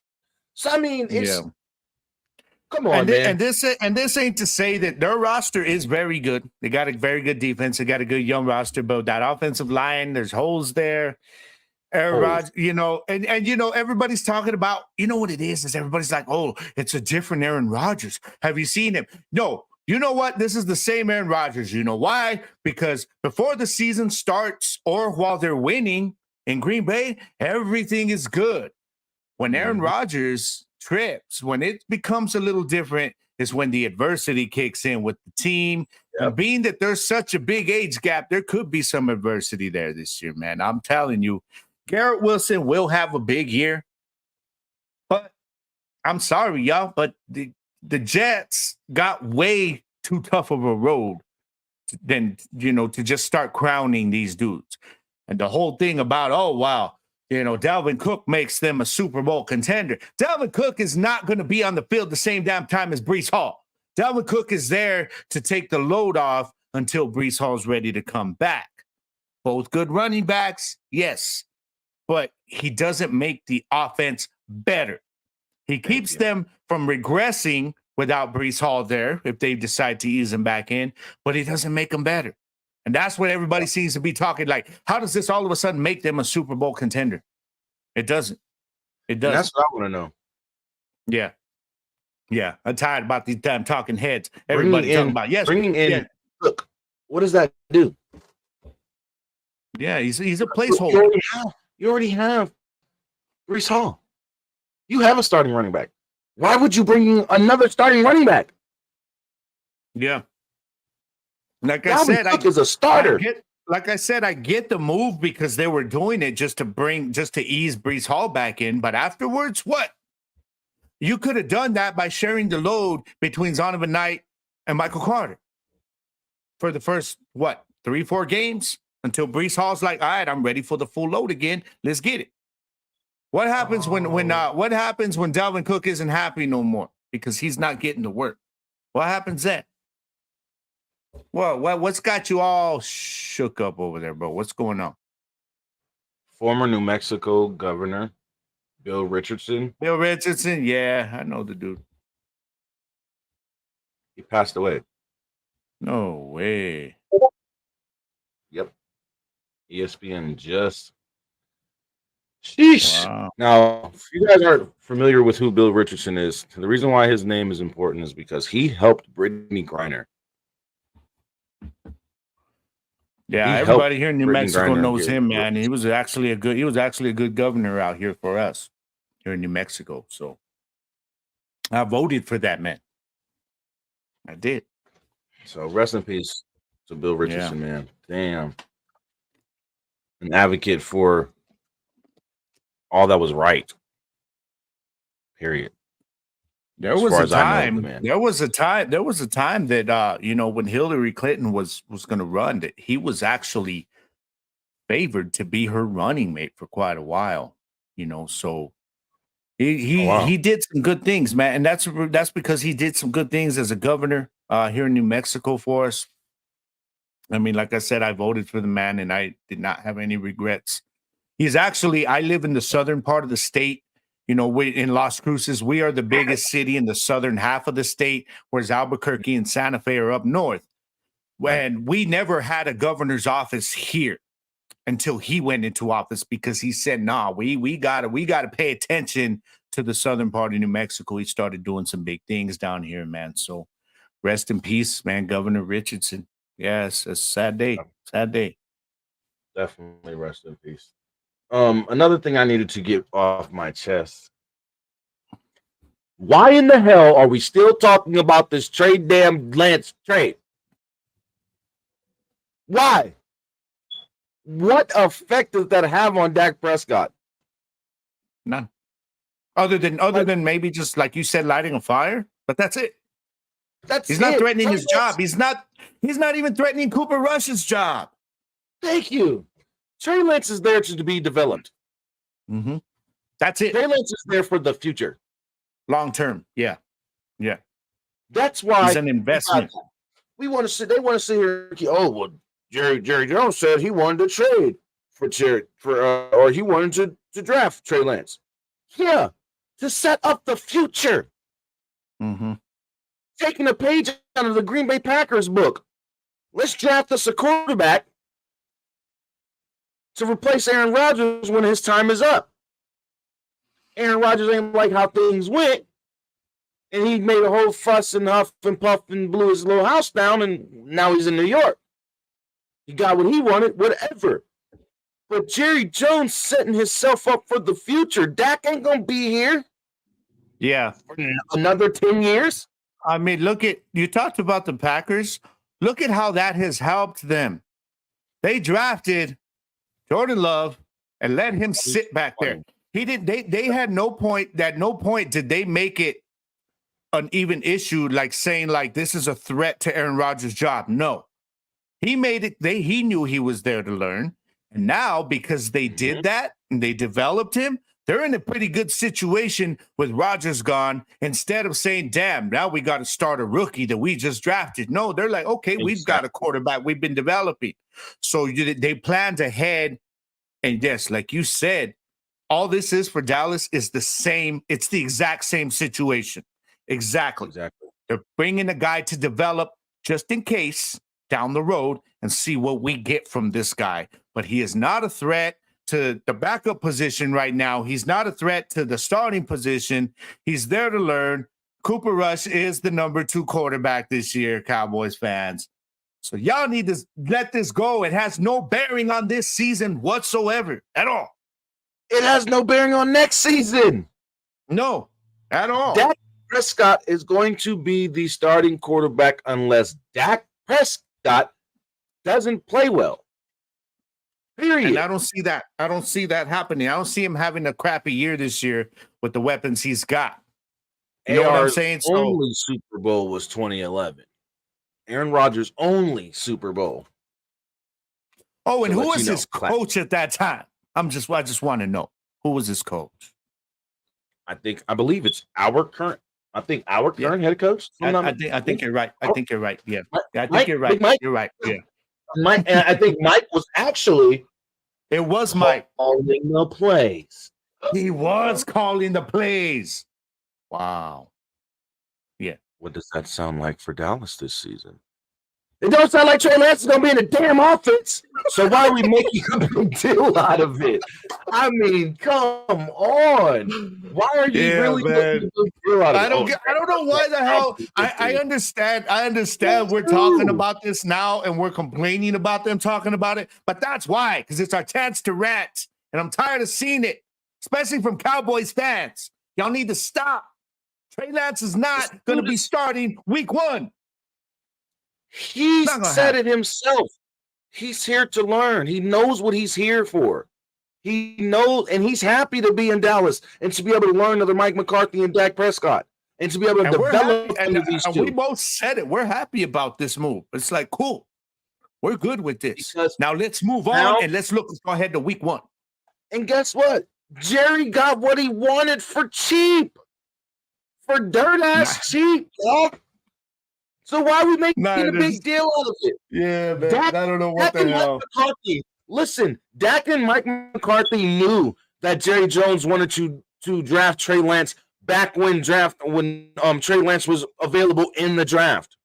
But when they seen what the 49ers did and what they gave up to get that draft spot to be able to draft Trey Lance, he's like, well, I'm not doing that.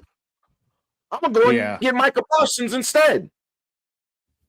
And we ended up getting the best defensive player in that draft that season. And look what it's done for our defense. Mm-hmm. And guess what?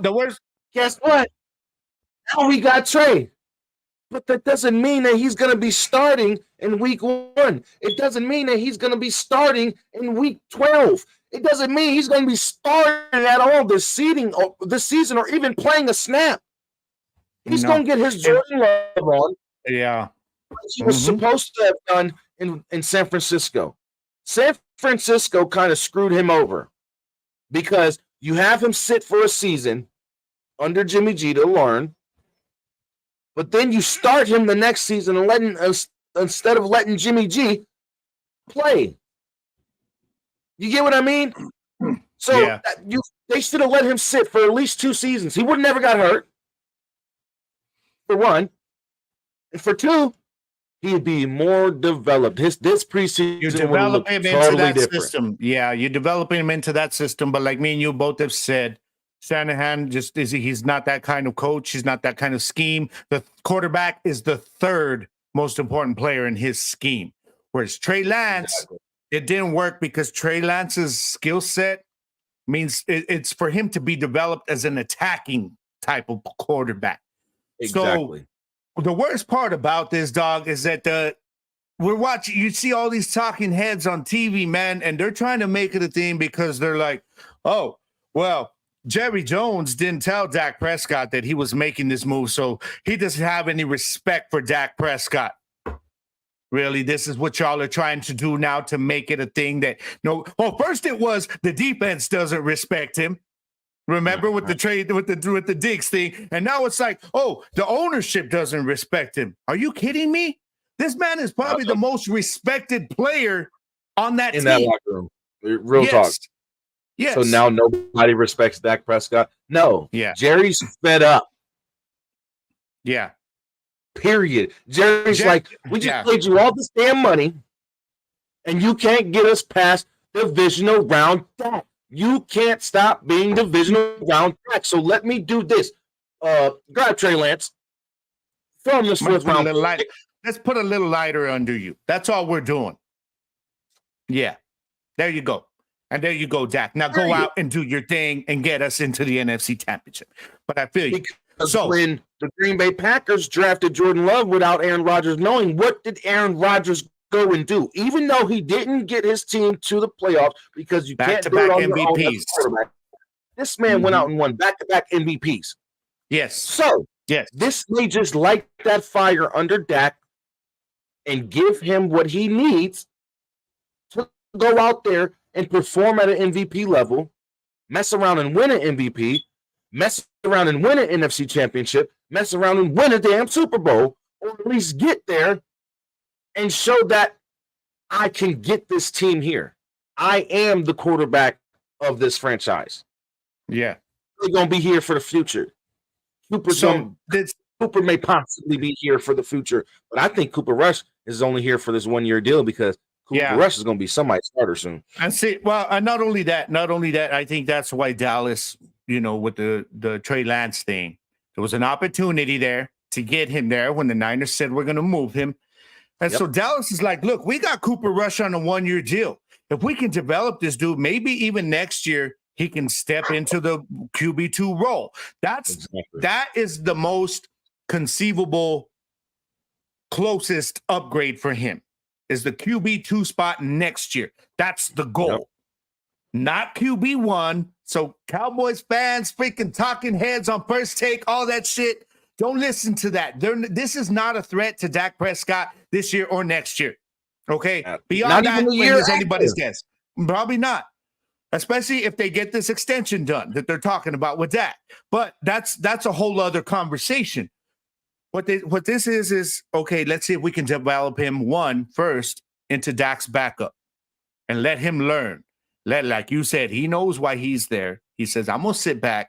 I'm going to learn everything I can because he's still young enough. He's still raw enough. And that skill set, boy, if you can develop that skill set. Ooh. And on top of that, the excitement for a kid like Trey Lance to go to a school like North Dakota State. Never thought in his wildest dreams he'd go to North Dakota State and get drafted into the NFL. And then on top of that, to be able to play for America's team. Come on now. This boy was excited. This young man said, I was excited. I'm excited to be here. I'm excited to be here. Let me ask you something, bro. I learned about getting traded. Have you ever seen so much hype by the talking heads and these analysts and experts focused around a third string quarterback? Bro, no. No. And why is that? Because of that star behind you right there. That's why. He knows the eye that's on him. And I think that's why he's like, you know what? I got to be ready for this. So I'm going to do whatever I can. I'm going to embrace it. It's a non-issue. So don't let the media tell you guys any different for this year. They're doing it because ratings are slipping. And even though we got week 1 on the horizon, they know that the Cowboys are going to bring those ratings no matter what. So that's all it is. That's all it is. It's a non-issue. He's not a threat to Dak Prescott this year, next year. He's not a threat to Cooper Rush this year. And if there is a possibility that Trey Lance sees the field this year, then we've got bigger problems. Because that means our top 2 quarterbacks are out, are injured. And then we've got a whole other freaking, you know what I'm saying? So Cowboys fans. Yeah, Cowboys fans. Y'all just calm down and let's just look ahead to week 1. Be happy Trey Lance is there to develop, and let's hope that he develops into what we want him to, and we move on. Week 1 is on the horizon. Hit. Hey. Don't become part of the rant, damn it. Hey, hit. But let me tell you, though, when everybody sees that Walmart sticker, do they know who it is? They know who it is. Exactly. You see that star, everybody knows who it is. You see that star, they're like, damn, that's the Cowboys. That's it. Speaking of hit, it's about that time, guys. You already know.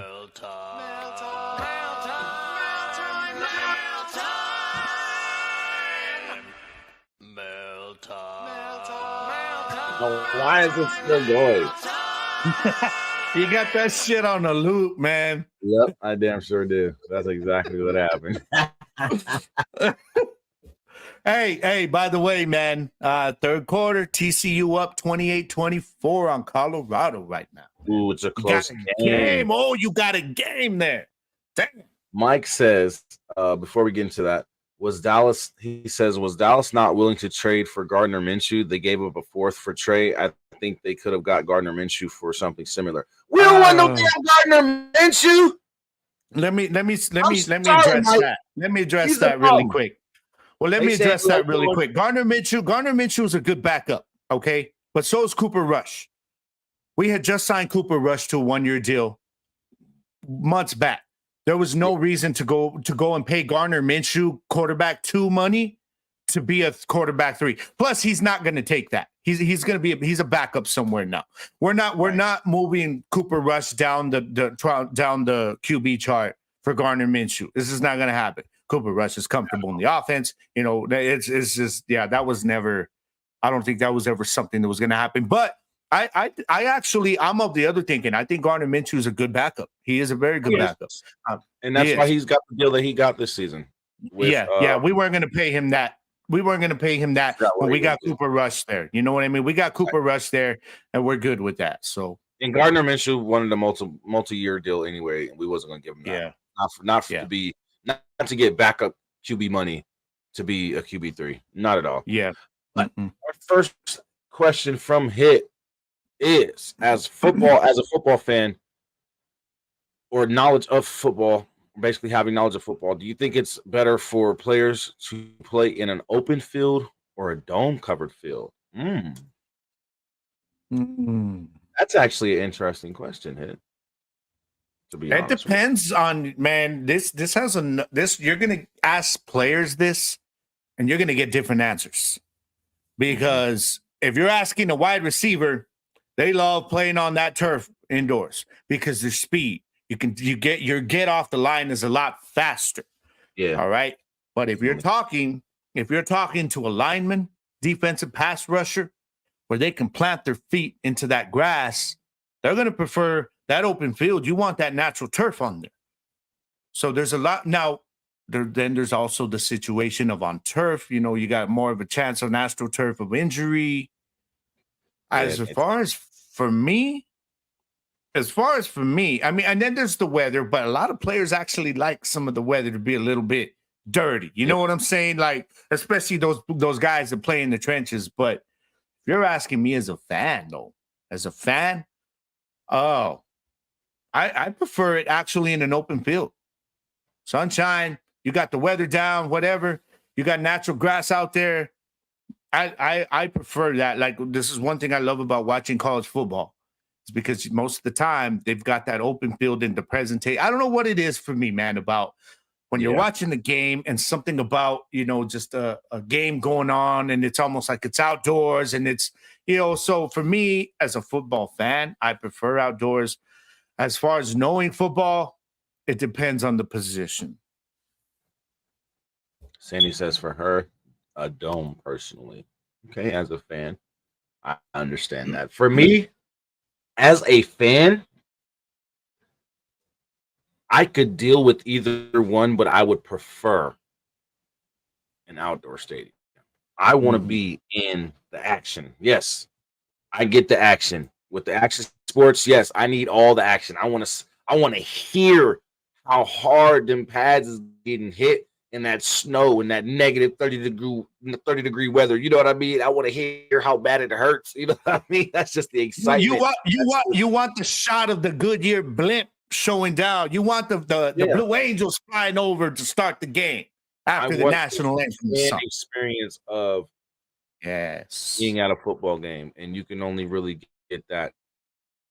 I can't say you can only, but you mainly get that in an outdoor experience. Now, not to say that you can't get that same type of feeling in an indoor stadium, because it's just as good. You know what I mean? You got indoor stadiums like the Battle Dome down there in St. Louis, where when it's packed, it's loud. It is loud, yes. It's exciting. It's an atmosphere like no other. So it just depends on what you really want out of it. You know what I mean? If you want to get that indoor experience, you got to go check out a dome. If you want to get that outdoor experience, you got to go check out an outdoor field. If you like both, you know, I like both. I'll be able to deal with anyone. You know what I mean? It does make a difference for teams, bro, to be honest. Like when you get during wintertime, deep in, into December, and you got a dome team traveling, let's say, to Buffalo in the middle of December, it makes a big difference, man, because those dome teams, they're not used to playing in that snow. Whereas you get a team like Buffalo's like, oh, we're good with this. Let's get it on. You know, so a team like Buffalo can play anywhere. They actually feel faster in a dome.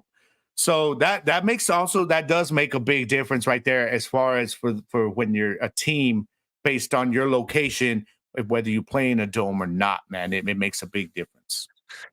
It said you get hurt lay in the snow mid-game. I ain't gonna lie, some guys do. Let's stop. Let's not even play around. I've done it. Played in the snow. I got hit. Felt a little pain from the hit. I was like, no, feels so good as hell right now. It's just like, Coach, come on. Bring in the trainers real quick. Yeah. Just let me lay here. Just act like I'm talking. I'm gonna need sub. I need a sub.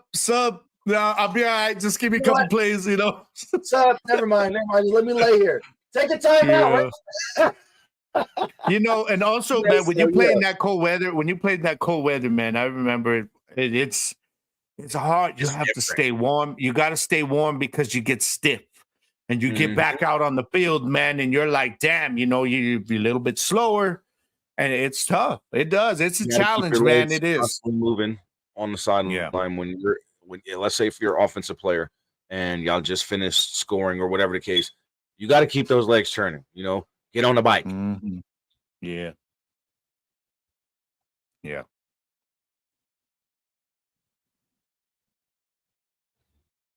Did I lose my boy here? Where you at, bro? Oh, I lost him.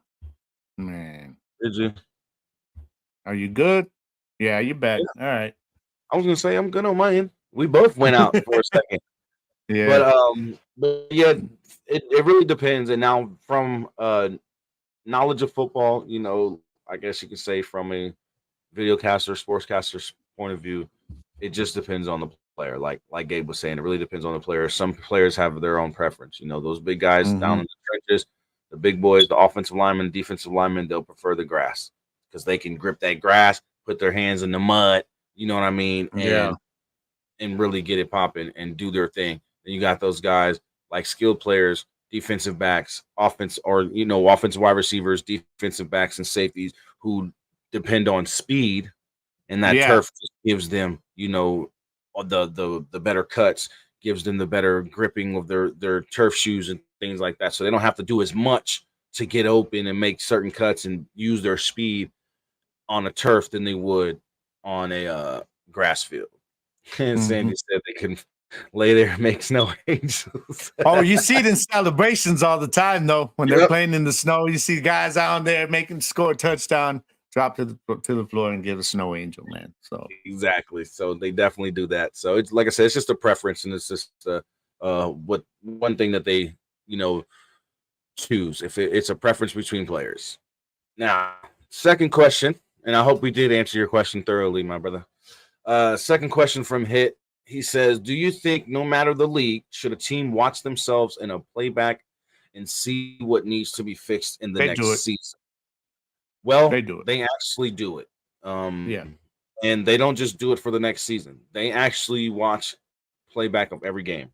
Every game. Yeah. And Yeah. what they do with that's what they call watching tape. When you ever hear players talking about, oh, we go back, we watch tape. Film room. Yeah. They'll go and watch tape. And the reason that they do that is because they need to see what mistakes happen. You know, they need to see what they did right. They need to see everything about the game from start to finish, positive and negative. So they'll go back, film, especially on film days. They'll go to the film room, they'll watch tape, and they'll see exactly what needed to be done differently if there was a game that they lost dramatically, or if it was a game that they won but still made mistakes. You know, every team's goal is to go out there and to win in dramatic fashion. So they know if both sides of the ball is clicking. If the defense is holding, you know, that offense, that opposing offense, to less than 10 points a game or 10 points or less a game, and their offense gets to stay on the field and just score and run up the scoreboard, they know that both offense and defense did everything right. Even though giving up that 10 points, they're going to be like, well, what did we do wrong on this touchdown play? Exactly. What did we do wrong? There's never a perfect game. Yeah. Right. Never a perfect game. Do wrong in this drive to let them score? And that's what film study comes into it, is to find the flaws. Maybe a player, you know, that missed a block.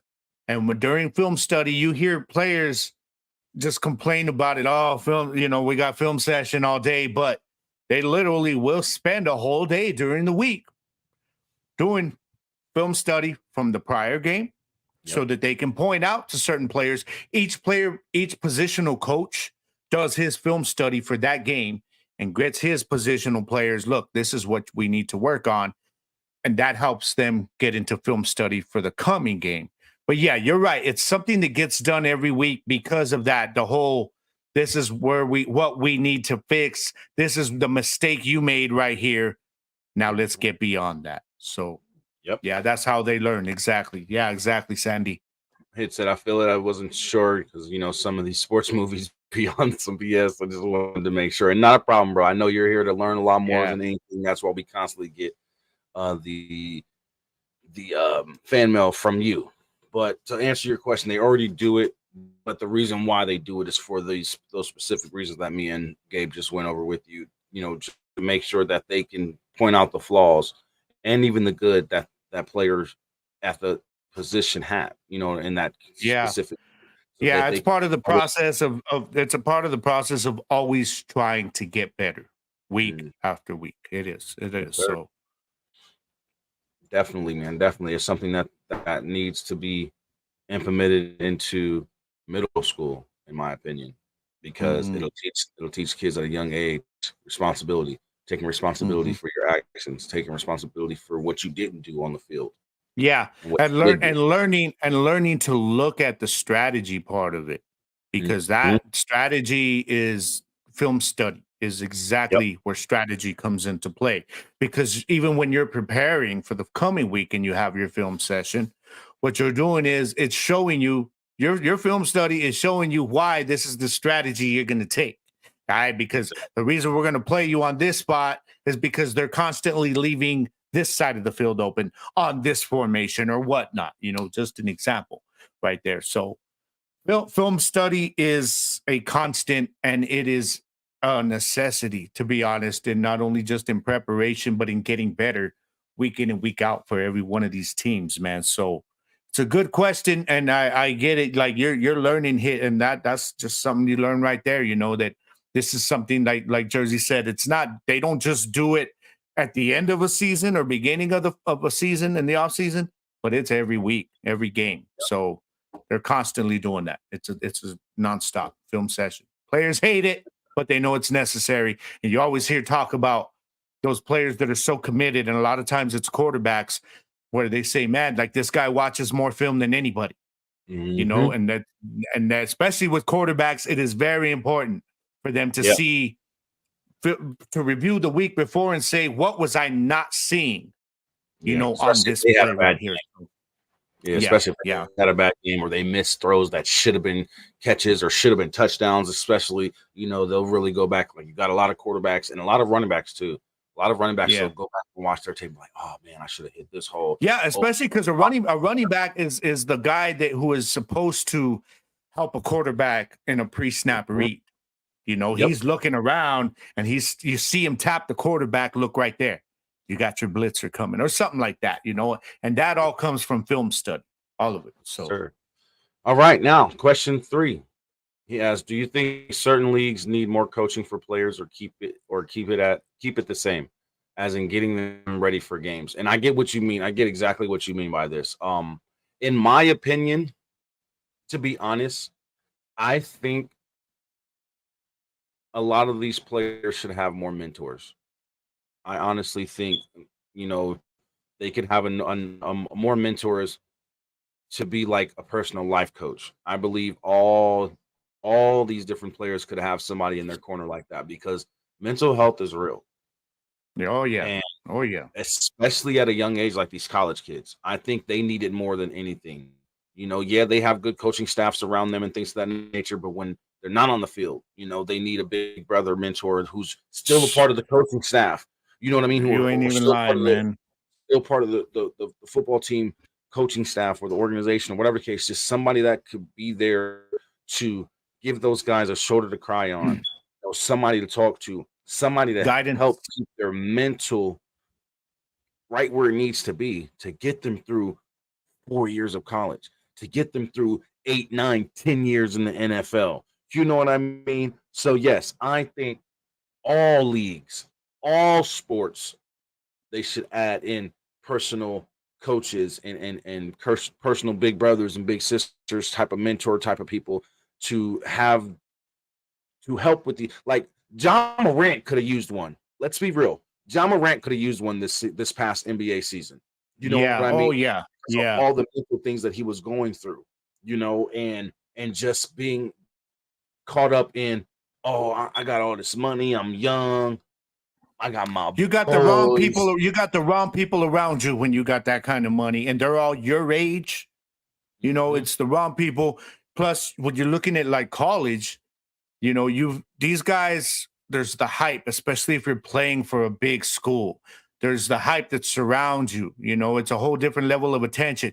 The social media thing is big, man, because technology nowadays, it gets up here. You know, the mental, like you said, man, and social media can mess with an athlete's psyche and mental health a lot, which is why somebody like Dak Prescott, he says he doesn't do social media like during the offseason and stuff, because he's got somebody running it, because he knows the kind of crap that's on there that can really get in your head, man, and it can. And you're right. That's why a lot of players that retire now, they go out and they offer to mentor some of these young guys, man, because they know there was nobody there for that for them when that happened, you know, and then they know how much they needed it. Then you don't know when you're that age that you need it, if you know what I'm saying. But it's not till years later that you're like, damn, man, I really needed somebody to help guide me into the right path, man, from where I went, you know. And John Morant was a great example, dog. That was a good example. Having this person here help me get through this. Having this person here in this time of need help me get through this. Help me get through the season. And yes, that's exactly what I'm saying. Hit. They need a mentor in the locker room, and also have their coach on the field. And Sandy says if they don't, the players get lost in their own. Yeah, if they don't have the help, you know, and that's true. They get lost in their head, you know, that mental. And if he's asking about players on the field having their own coaches, well, I mean, you couldn't hire enough coaches to do that for everyone, but that's why there's positional coaches. You know, you've got your head coach, and then there's your assistants, then there's your coordinators, and it goes all the way down to the offensive line coach, the running backs coach, the quarterbacks coach, wide receivers, tight ends. They all have their own coaches for the positions to kind of break them into a group and work with them. So if that's what he's kind of asking to, that's the closest you're going to get, and that's what they already do have. But they do need like mental mentors. That's a great actual name they could use for it. Mm-hmm. They need mental mentors from middle school up. They need mental mentors because you start getting that pressure in middle school. You know, you got a lot of pressure on you in a football game. I had it. You know, I was one of those kids who felt like all the pressure was on me.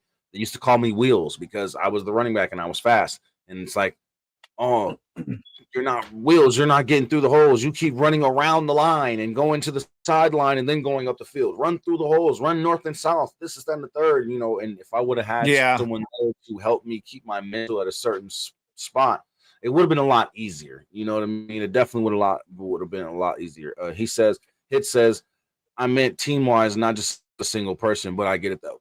But even with team-wise, you know, it helps having mental mentors for any and everybody on the team. Hell, a coach could use one because coaches go through hell. Yeah. And you've got so many personalities on your team, egos, you know, everybody wants playing time. And it's like, and at the same time, that coach, especially at a college and NFL level, are getting pressure from their higher ups. Yep. So you've got to manage all of these egos and personalities and positions every week. Get a game plan together because you need to win, because the higher ups are pressuring you to win every single week. So it's a lot, man. That pressure, like we talked about the social media thing with players and, you know, the exposure that they're at a young age, but the pressure there to perform, despite all of that, is just added even more. And a lot of times, man, the guys can't handle it. And that's like you see some of them not make it to the NFL. Yeah, and you can't hate on these guys for that, because some people, they just don't have the proper support system to help them get through this pressure and navigate their way through the pressure, through the expectations, through the social medias, through the, you know, the good and the bad criticisms. So it's tough like that, man. Straight up. We got you hit. We definitely got you hit. He said he was replying to what you were saying about it would be too many, but when I was talking about the position coaching. Okay, yeah. But definitely, man, definitely, it would be very successful if that were to come to fruition in the league, man. I ain't gonna lie, it would be very, very, very successful, and it would be huge for the sport, because then now it would show these players going into college, going into high school, that they know they have somebody that's going to be there to help them. You know, if anything ever goes wrong with their mental, they have somebody that they can go and talk to. You know, so thank you, Hit, as always, for that mail time. You know, little family. Yes, sir. Now, I think this is my favorite part of the show today.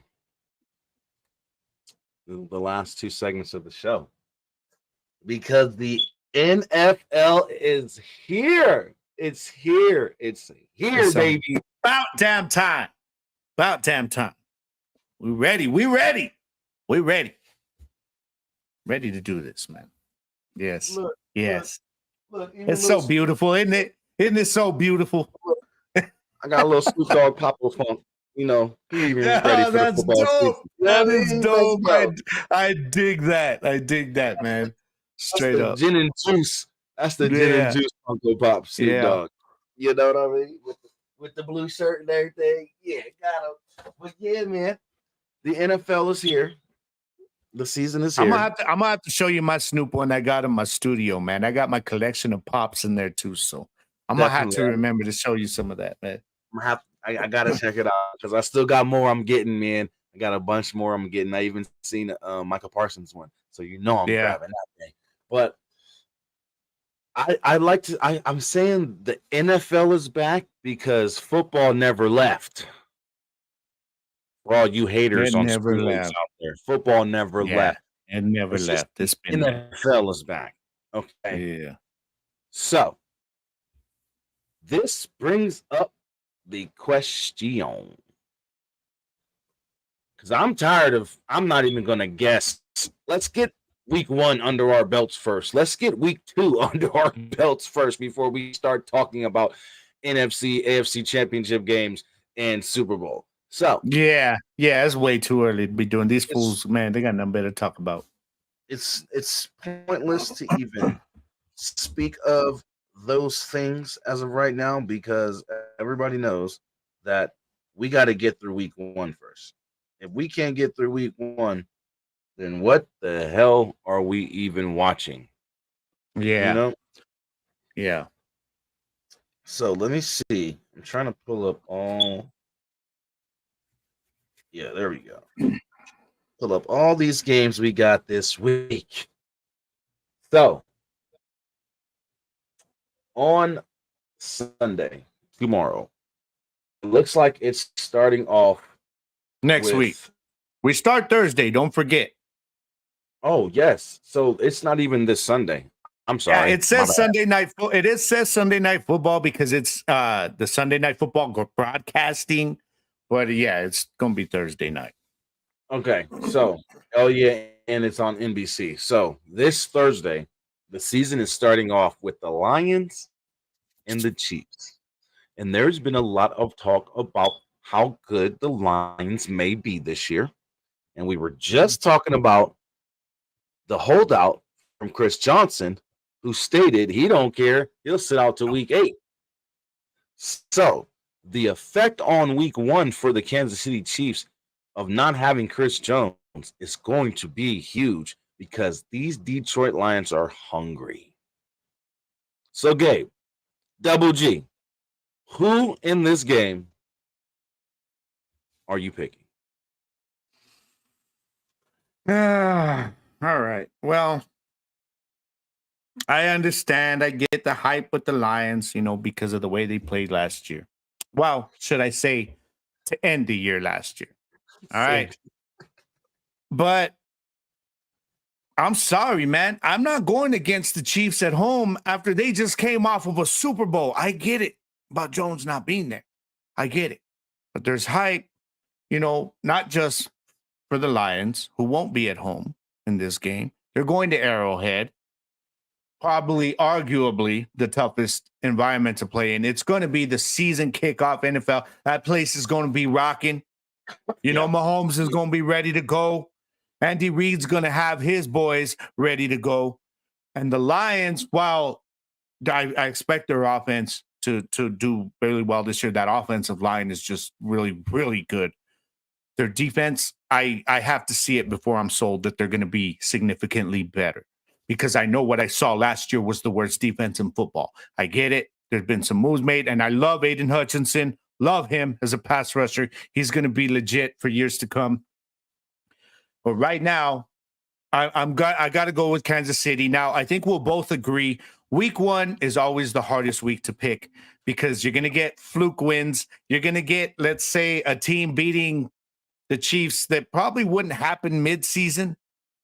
But that's why they say, do you want Mahomes in week 1 or would you rather have Mahomes in week 12? If I'm the Lions, I want Mahomes in week 1 because he doesn't know what we're doing right now. So as much as I get why a lot of people will pick Detroit in this, and a lot, like I said, a big part for me is because it's week 1 and anything can happen in the first 3 weeks. I'm going with Mahomes and the Chiefs. I think Kelsey's just going to be too much of a handful. They can put 2 guys on him on that defense, and he's still going to get open. He's still going to catch the ball, and Mahomes is going to get in the ball. But watch out, my key player in this game, bro, Isaiah Pacheco. Let's keep an eye on my dude, man. That's who I got. And I think Sky Moore is going to be big in this game as well. So I'm sorry. I am going to take the underdog. Okay. And I think Detroit can edge it out. It's going to be a close one. And the reason why I say it's going to be a close one is because Jared Goff is coming off of some of the best football he's played in a few years. The way he ended last season just shows that he's going into this season with a different mindset. He's going into this season with Super Bowl aspirations for that Detroit Lions teams, which is far-fetched. Don't get me wrong, but the mind state that Jared Goff is going into this season with, I'm excited for him. I'm excited to see what Detroit will do. because they've been a laughing stock for a few years. Matthew Stafford Oh was yeah. their quarterback for how many seasons, and then he leaves and goes and gets a chip. The year Yeah. after he leaves, he goes and gets a chip. So I just feel that going into week one, the Chiefs missing their most talented and their best defensive player. I think it's going to be hard for them to stop Detroit from scoring a ton of points. The way Detroit's defense has been playing in the last few games of the season, last season, going into this season, I think they're hungry. The offseason moves that they've made as well, I think they've done a really good job with putting the team together. And I think Dan Campbell is just a hell of a coach.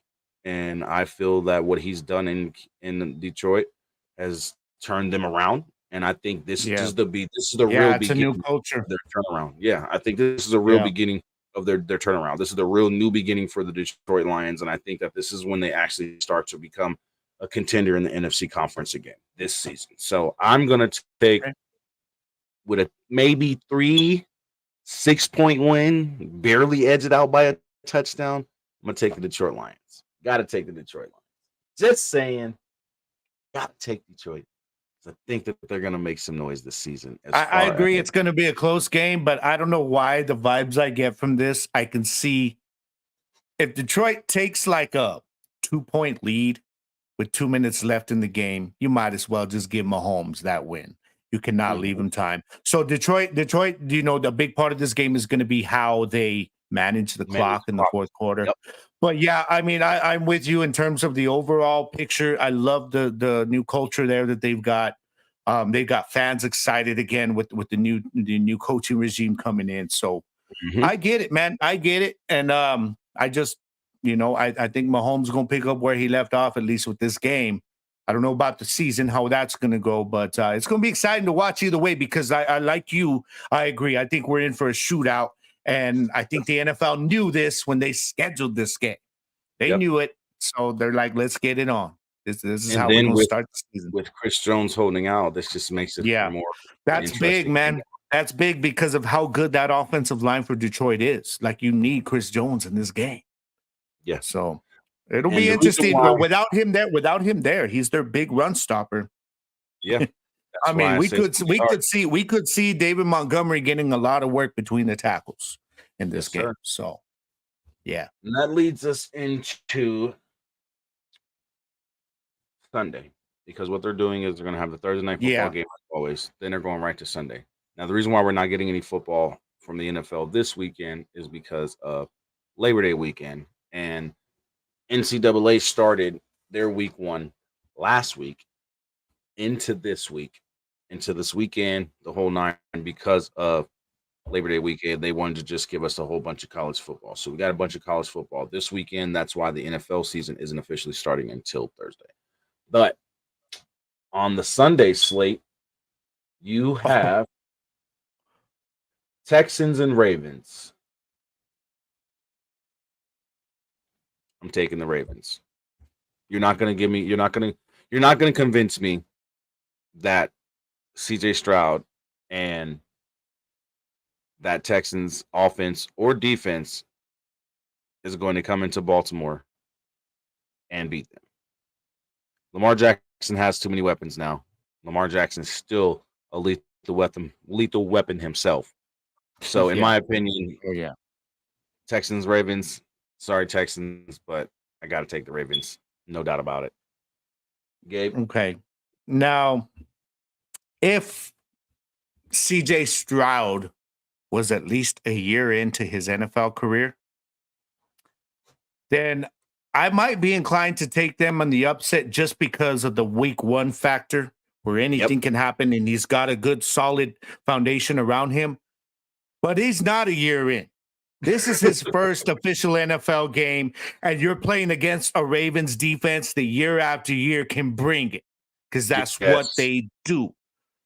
And you're playing against LJ. Yeah. There's going to be a bright spotlight on this game, not just because it's NFL, but because it's CJ Stroud and because it's Lamar Jackson. Mm-hmm. So, And you got because Odell. of the fact that CJ is still a rookie and the situation going into this, and I like that Ravens defense again this year, I cannot, in good conscience, pick the Texans to pull this upset. I do think though that I don't see the Ravens passing game being crisp right out of the gate in week one because you've got a couple of new receivers there, with Beckham and was Zay Flowers, their rookie. So I do think they're going to lean a lot on Lamar's legs and on Mark Andrews as well as J.K. Dobbins, and I think that's going to be enough. I expect the Texans' defense to get better under DeMeco Ryans, but it's going to get better as the year goes on. Yeah. Right now they got a tough task, and I got to be honest, bro. I don't even know if I see this being a close game.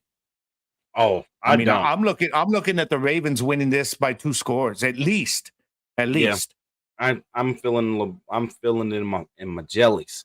Lamar Jackson's gonna go off 2-3 touchdowns through the air, maybe even a touchdown or 2 on the ground. I think they blow them out. Like you said before, I expect the Texans to be better this year. I mean, I'm on Gridiron Nation podcast when I did that divisional breakdown, I actually have them finishing ahead of the Colts in that division. They're good. They're going to be better. They've got some decent talent there. They're going to surprise some people certain games. I think that division they could play hell with for that division. When it comes to the Titans and stuff, trying to get that division, but they're in a rebuild and they're looking to get better. This ain't the year that they're going to surprise the Ravens. It's not going to happen. So I like what the Texans are doing, but right now the Ravens are in win now mode as they have been every year with Lamar. And that's not going to stop. And no, I don't see an upset. So I'm with you, man. I got the Ravens winning big. Lamar is going to go off. I mean, this could be one of those games where Lamar just runs for like 3 touchdowns on his own. Man. Right. Straight up. Right. Next game on the docket is actually a big one. Bengals and Browns. Mm-hmm. Battle of Ohio. I'm up in the air, bro. If Joe Burrow does not start, Deshaun Watson and the Browns take it. If Joe Burrow starts, I got to go with the Bengals. That's all I'm going to do. That's all I can say. This is a tough because if Deshaun Watson comes out and he's got all that rust off him, he's back into Deshaun Watson form. Mm-hmm. Yeah, this Cleveland Browns team is going to be tough. They're going to be. I expect him to be. I expect him to be. I don't know if he's going to be old Deshaun, but he's going to be a hell of a lot better than we saw last year. But you know what I mean? But if Joey Cool is starting in week 1, he's coming off an AFC Championship loss that's hurting. I think he comes out the gate. I think that's why he strained his damn calf because he was going so hard in minicamp this season, man. Sandy says she has the Browns. I got the Browns if Joe Burrow does not play. If Joe Burrow plays, I'm gonna give you my pick right now, whether Joe Burrow wins or plays or not. I'm picking the Browns. One, they're at home. I mean, that place is gonna be packed because you got Deshaun Watson starting week 1. The dog pound's gonna be ready. Yep. But the big thing for me, the Bengals this year, and I think it's going to show in this first game, is that defense. That defense took a lot of losses in the offseason. Hell, they lost almost their entire secondary, one of the best safety duos in the league, in Von Bell and Bates. They're gone. Yeah, you're right. So, Eli Apple's gone. So now they're struggling there. They lost one of their starting linebackers. I really think this is going to be a problem because they used to love to use Jesse Bates coming up on the run. And what is the one thing the Browns do really well? With Nick Chubb, they pound that ball. And when you decide you want to bring those safeties down, guess what? Amari Cooper one-on-one, I'm sorry, he's going to kill you with those routes. Now, that's not saying that since he's not going to put up points, especially if Burrow's there, because the Browns defense, as normally we usually expect them to be good, they kind of took a step back last year, especially when they traded away Bradley Chubb to Miami. Like, they took a big hit, but you're still going to have Myles Garrett there. Myles Garrett's going to be a problem. No, he's not. No. Oh, Myles well, I'm thinking Garrett- of the Broncos. I'm sorry. Yeah. Myles Garrett went to Philly and then retired. Myles Garrett? Myles Yes. Garrett? No, he's not. Myles Garrett was up for Defensive Player of the Year last year. Yeah. And Myles Garrett, if I'm thinking of the right, Myles Garrett is one of the premier pass rushers in the league right now for the Browns. He's one of the sack leaders of the NFL right now. Hold on. You're thinking of Miles Jack, the linebacker. You're thinking of Miles Jack, played for Jacksonville before. I know who you're thinking about. Yes, you're right. He signed with Philly, and then he retired to go become an electrician or something like that. Yeah. No, I got you. You're thinking of Miles Jack. That's who it was. Okay. Yeah. My bad. It was it's all one good. of them Miles. That's all good. Yeah, it's all good. So what I'm saying is, especially if Joe Cool isn't there, I mean, you're looking at. Let me see. I'm going to pull up. They did give up Jadeveon Clowney though, who's looking to resurrect his career this year. Yeah, and like I said, I really think though a lot. If you're talking about if since he doesn't have Joe playing, then you're picking the Browns, and I think even more so because if it's Jake Browning who's there, Myles Garrett's going to make his life hell. He's going to make his life hell. He's going to throw he's going to throw interceptions. But I think what it's going to ultimately, the reason I'm saying even if Joe Cool plays, why I'm picking the Browns is because I think ultimately that defense, it's going to take them a while to decide what they're going to do, how they're going to adjust to not having that secondary and those safeties like Von Bell that used to come down and play the run. Nick Chubb is going to get a heavy workload in this game. I totally expect that. And I think Deshaun Watson, man, a lot of people are forgetting too what this guy can do with his legs. And that's going to bring a whole new dimension to that offense. He can do with his arm. Yeah. So I got the Browns winning this game. I think if Joe Burrow plays, it will be down to that last possession, whoever has it. But I think if he's not there, I could easily see the Browns winning this game by like 10 points. So they do still have weapons. They still got weapons on that offense. So I'm going to take that away from Cincy. Yeah. They do. But if Joe Burrow is not playing, I agree with Sandy. If Joe Burrow doesn't play, it's a blowout. Yeah. The defensive line is going to have a field day. And nothing is going to get done. That brings us to the Buccaneers and the Vikings. There's nothing else to say. Baker Mayfield. It's Baker. Get hyped about Baker Mayfield. Tampa. Come on now. Tampa fans like really. Tampa, but they'll be like, we go from the greatest of all time to Baker Mayfield.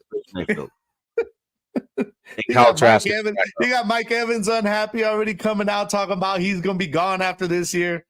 Yeah, man, that team, they got that Super Bowl, and I hope it was worth it. I know it was worth it to y'all. Tampa fans are like, it's all right, man, it was worth it. But y'all going to have a hard year, and it starts with the Vikings, man, because y'all got that Justin Jefferson's going to have a field day against that secondary. I'm going to tell you that. Kirk and Justin Jefferson going to have a field day. Captain Kirk and JJ, them boys about to have fun.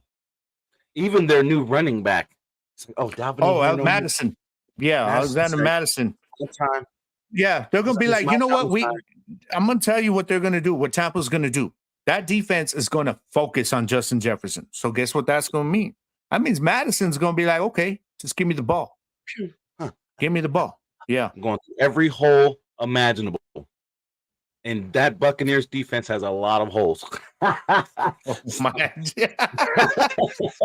So Madison's going to have a hell of a game. I expect Madison to get anywhere from 60 to over 100 yards rushing, honestly. Yeah. Yeah, I do too. On the low end. I say 60 on the low end. This isn't the Tampa Bay Bucks defense of 3 years ago. This is not that defense anymore. No. You know what I mean? So I do think we could be seeing a lot of TJ Hawkinson this game. He just set the market for tight ends. So they're gonna be like, all right, dog, we just paid you. Guess what? We're gonna work you now. Yeah. Yep. Make that work show while we pay. Yeah. So watch out for Hawkinson in this game, man, because that offense is gonna roll. I mean, this is a blowout. I know it's week one, and we always say anything can happen, but I mean, you talk about just being overmatched. No, this is just way overmatched. And Baker Mayfield is not that dude, man. I see a couple interceptions from him in this game as well. This is gonna look like an NFL team versus a high school team. Possible. Tampa could very well be. Well, I'm not going to say that. I think it's going to be Arizona, but Tampa could be in the running for the number 1 pick in the draft next year. Let's just say that by the time this season's over. So yeah, because they definitely not. I mean, Baker ain't gonna tank the season. That's one thing I can say about Baker. No, Baker will play hard. Baker's going to play hard.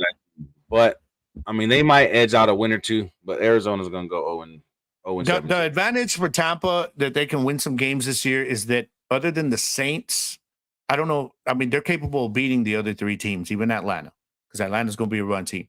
That division just isn't very good. Other than why I think a lot of people are sleeping on the Saints is because their division they're in. But I'm like, hello, look at their damn roster. You know what I'm saying? But I think Tampa will win some games because of that division. But yeah, like you said, other than that, though, yeah.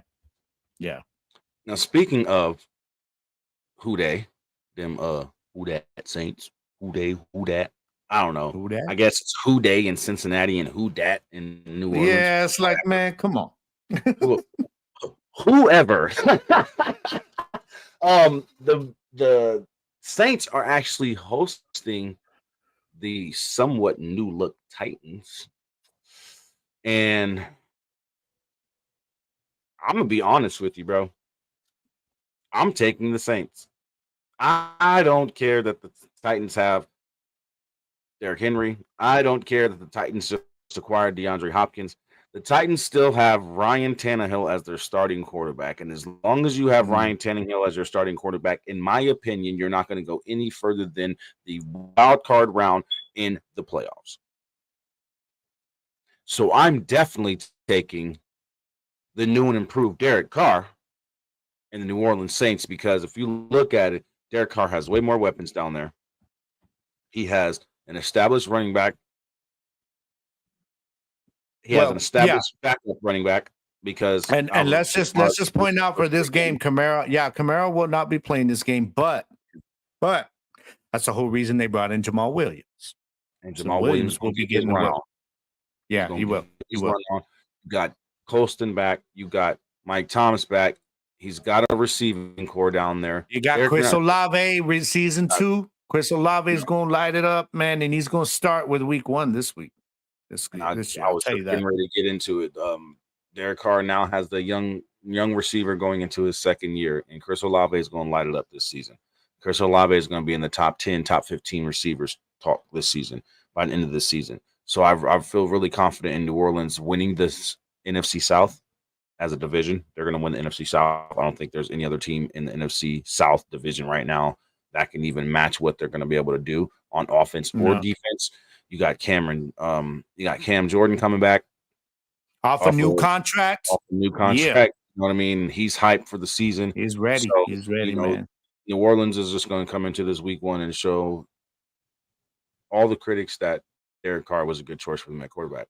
And I think with Derek Carr having the team that he is on now with the New Orleans Saints, he has a better chance of getting into the playoffs, making a playoff win, and putting more playoff wins under his career record so he can shut Stephen A up, because I get so sick and tired of these guys talking about, how a quarterback only got this amount of playoff wins, or they have no playoff wins, or, at the end of the day, it's not just about the quarterback getting their team to the playoffs and winning a playoff game. I can't sit here as a quarterback and throw the ball downfield and then run down the field and catch that ball and score a touchdown. I can't do everything. Yeah. So I have a feeling that Derek Carr is going to have a really good season, and it starts with this game. And I think they're just going to they're going to just destroy the Tennessee Titans. I don't think that Ryan Tannehill is good enough to be a starting quarterback anymore. I think his time is about done in the NFL. I think he needs to hang it up, because if you notice in the past 3-4 seasons, Ryan Tannehill has gotten the Titans to the playoffs 1 time. So, well, I agree. I got the Saints winning this game, especially because they're at home. If this was in Tennessee, because it's week 1, I might, think about the option of picking Tennessee, being that, okay, their defense will probably play better at home and they'll probably give a big workload to Derrick Henry. But you're coming to NOLA, baby, and it ain't gonna happen because they're excited this year. It's gonna be a packed dome. Derek Carr is bringing a whole new element of passing to this. I mean, we know that Jameson was able to gun it downfield, but Derek Carr is a whole other level of quarterback than him. Yeah. So what you're going to get from this guy, I think we're going to see the week one. Now, a guy like Michael Thomas, I expect him to have a lot of rust. So I don't expect a heavy workload for him. I think Olave is going to be the dude. But like you said, Tannehill if Derrick Henry is not having a big game, Tannehill cannot take the team on his back. And now you've got the guy who was, second-year player, Traylon Burks, who had injuries last year. He just injured himself again in practice, so they don't even know if he's going to be there for this game. He's questionable for week one. That leaves DeAndre Hopkins. DeAndre Hopkins and Derrick Henry are not going to be enough to go on the road in New Orleans against a very good defense. Remember, you still got Lattimore there. You got that secondary. And that's gonna be a fun battle, by the way, to see Lattimore and D-Hop. But those two aren't enough to do it. There's just the Saints are too well balanced. They're very well coached, and they're at home. So you put all that together, and without your wide receiver 2 there, I think, like you said, this is going to be the Saints. And I don't even see it as a close game because if the Saints get up by 2 scores, what does that do? That takes Derrick Henry out the game. Yep. Now you can't grind and keep it a close game because now you're playing catch up. So I mean, you can keep Derrick Henry in the game, but now you got to use him as a receiver until but we saw how that worked last year when they tried to. I mean, the dude was dropping passes. He does not look comfortable at all coming out of the backfield as a pass catcher, man. So we might be seeing Will Levy early. Yeah. Might be seeing Will Levy. If this gets out of hand, very early, then your best offensive player, Derrick Henry, becomes void. It don't matter that he's in the game because now you got to play catch up. Tannehill's not that dude, especially with just the one wide receiver as good as D-Hop is. So, yeah, I'm with you, bro. Got the Saints winning big in this one. Now that leads to teams we were just talking about and staying in the NFC South. You got Carolina going into Atlanta, taking on Falcons. And this is an interesting game. Yeah. Because it's a game full of young talent. Yeah. Say it like that. Young talent getting their start. Like we got Bryce Young in Carolina getting his first NFL start as a starting quarterback. And then you got Bijan Robinson, and we don't even know who's going to be at quarterback, to be honest. More than likely, Desmond Ridder is going to be the starter, but I don't think he can carry a team. He showed last season that he wasn't really good. I'm sorry to say it like that, but he wasn't really good. So I'm going to go out on a whim here, and I'm going to actually take Carolina, and I'll give Bryce Young a debut win. I think they do. I think they go into Atlanta. Sandy, you said you're taking Atlanta. I have to disagree. I got to take Carolina in this one. I just don't think Desmond Ridder is going to be, however you even say the kid's name, I don't think he's going to be a starting quarterback for much longer.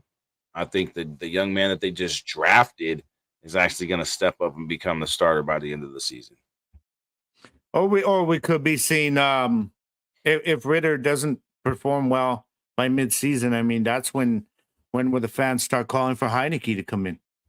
That's another one right there. So they brought in a rookie running back, and you're putting a lot of pressure on that rookie running back with a second-year quarterback starting. And that's why I'm still surprised. Not only that they took Bijan Robinson so high, but that they took a running back at all in the first round over a quarterback, because we saw how good Algier looked as a rookie last year from the running back position. The dude balled out. He did. So it surprised me. I mean, I get it that they're calling Bijan Robinson a generational talent, all this stuff. Well, I mean, we hear that thrown around a little more common nowadays, but yeah, I think this is that game where I'm with you. I think I think just when you're looking at the balance of the offense, man, I think Bryce Young has more to work with. You know what I mean? So Atlanta's set up to be a full-blown running team. That's what they're going to do this year. But if I'm looking at Carolina, man, they just brought in Hayden Hurst, tight end from Cincinnati. Yeah. They just brought in, by the way, they've got a running back too who's just coming off of a 1,000-yard season named Miles Sanders. All right. Who else? You got Adam Thielen there. You got DJ Chark. And then they brought in the rookie receiver, Jonathan Mingo. So he's got some stuff to work with there, man. And I'm with you. Now, I'm not looking it up right now, but is this game in Carolina? No, it's in Atlanta.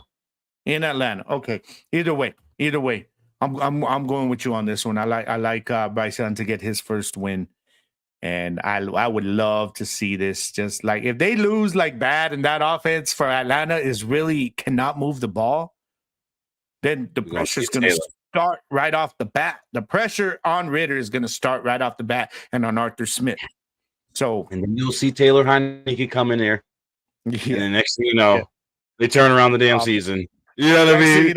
Next thing you know, Drake London's balling out, man. Yeah. Like, he done turned him into a contender and shit, So, hey, we'll see. Next, we got the Jaguars going into Indianapolis and stomping all over the Colts. I'm going to just call it for what it is.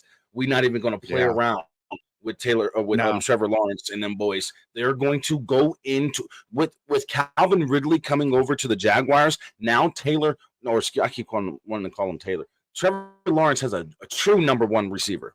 It's over. Yeah, and that's it. That Kirk didn't even play bad last year as a number one. But even in Arizona, he was better as a number two, and now he's moving to that spot. So you've got him there, and and let's not forget that you've got somebody like Travis Etienne running the ball there. So. And he showed and then they went and drafted Tank Bigsby to be that short down back. Yeah. Man. But Etienne, one thing that impressed me about him last season, he showed any and every single offense or defense that they played last year. You got to try and stop me. You got to try and stop me. Yeah. And it was very, very hard for defenses to stop that man last season. So too balanced, man. They've got, they just re-signed Evan Ingram to a new deal. Tight end, hell of a great pass catcher. We saw that as Cowboys fans when we played him with the Giants. He just couldn't stay healthy. Now he's healthy. Now he's got a new deal. And now, man, I mean, Trevor Lawrence, bro, I've been saying this all off season, and I'm going to keep saying it. This is the year that he puts his name into the elite level of quarterbacks. After this season, there's going to be no question because we're seeing it, bro. And I think I'm with you. This ain't even a game worth breaking down. We don't even need to talk about the Colts. While I'm worried about the Colts with this is I want to see how Anthony Richardson looks. I know what to expect. That's about it. But it's not going to be a close game. This is going to be a blowout. Now, this next game, we got a few more NFL games, and then we'll talk a little bit about some of these college games that are coming up because college football is on right now, all day long today, all day tomorrow, Monday. Yeah, bro, we're going in on 3 hours right now. Yeah. So next game we're looking at in NFL is the 49ers and the Steelers. I'm gonna be 100. I don't know who to pick. I honestly don't know who to pick, but I'm gonna edge it out with the Steelers. I think Kenny Pickett and the Steelers get it done at home against the 49ers with no Nick Bosa. Still a good defense, though. Still a good defense, just saying. I think week one's going to be full of some upsets, man. Yeah, it always is. I always tell people, like, do not measure what a team's going to be like from week 1 through 3, because that's the worst time to make picks. That's the worst time. Ain't met TJ Watt yet. No. Everybody And keeps sleeping on TJ Watt, man. Well, let's remember TJ Watt was Defensive Player of the Year 2 years ago. He didn't play last year because he was injured, and that defense was still top 10. They're going to be even better this year. They are. So that's why I'm taking Pittsburgh. I'm sorry. Okay. I'm taking Pittsburgh Now, because I don't think Brock Purdy's going to be able to I like stay your up pick. I like your against- pick, and I can see it.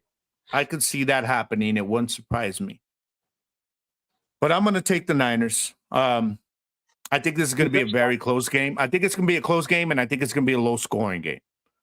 So I'm taking the Niners because I understand, Pittsburgh's at home, but defense does travel, and there is no Bosa there. But, I mean, this defense is still no slouch without Bosa, okay? I mean, you've got – let's just look at who they got. They got Drake Greenlaw still there. They just brought in Javon Hargrave, who's going to help out on that other edge. Okay, that's not even to mention. Yes, I was just going to say that's not even to mention Fred Warner. So I think this defense is going to keep them in the game, and I think it's ultimately going to come down to the run game. And I'm sorry, I'm trusting McCaffrey more than I'm trusting Najee Harris. I think McCaffrey and I'm trusting TJ Watt.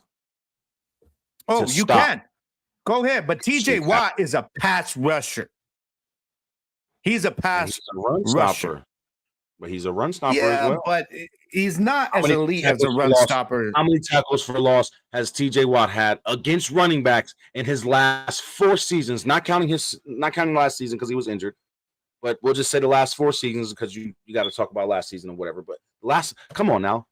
But I'm taking the more versatile running back. I'm taking the more versatile running back. I'm looking at the running backs because they're both playing against very good defenses in this situation. You're very true. And I'm trusting McCaffrey because Najee Harris isn't scaring anybody coming out of the backfield in the pass game. McCaffrey, though, McCaffrey is going to kill you in the pass game or in the run game. And then, let's mention Deebo Samuel, who can do the same thing. Now, I will say this. If you're talking about vertical pass game, that doesn't scare me with the Niners. They don't go deep. Whereas you look at what Pittsburgh has, they can. Even though I do think I think but see, Ayuk isn't. I think he's that guy that can make plays on third downs when they need him to, but he's not going to go out there and give you 100 yards a game. You know what I mean? So they're trying to put the ball. That's not the way the offense is built. But that's not the way the offense is built. You know what I'm saying? So that's why I'm saying I think it's going to be a low-scoring game. But I like the Niners on the road. I don't know if you would call this an upset. I haven't seen what the line is yet, but I do think it's going to be close. And it wouldn't surprise me, though, to see Pittsburgh pull this game. I'm cheering for Pittsburgh in this game. Straight up. I hate the velvet curtain, but I'll take the Niner. I live with the Niners, so it would be joyous. It would be joyous. I'll take San Francisco in a close game, and I think the key player in this game is going to be McCaffrey. That's my prediction. I live with the damn Niners, so I would love to see them lose every week. I can rub it in my wife's my face. brother's a Niner fan, man, so I feel you.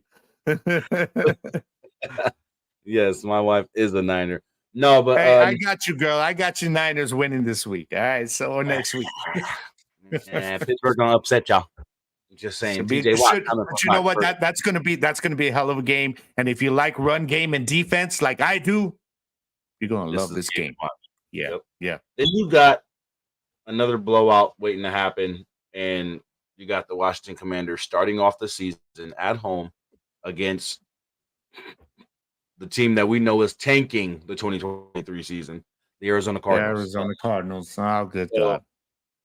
No, there's not even a bunch to talk about. Sam Howell's going to go in, get him away. We don't even know who's playing quarterback for the Cardinals in this game. At all. They don't even have a quarterback right now on their depth chart, as far as we know, aside from Kyler Murray, who's on IR. So he's out for a mandatory 4 games.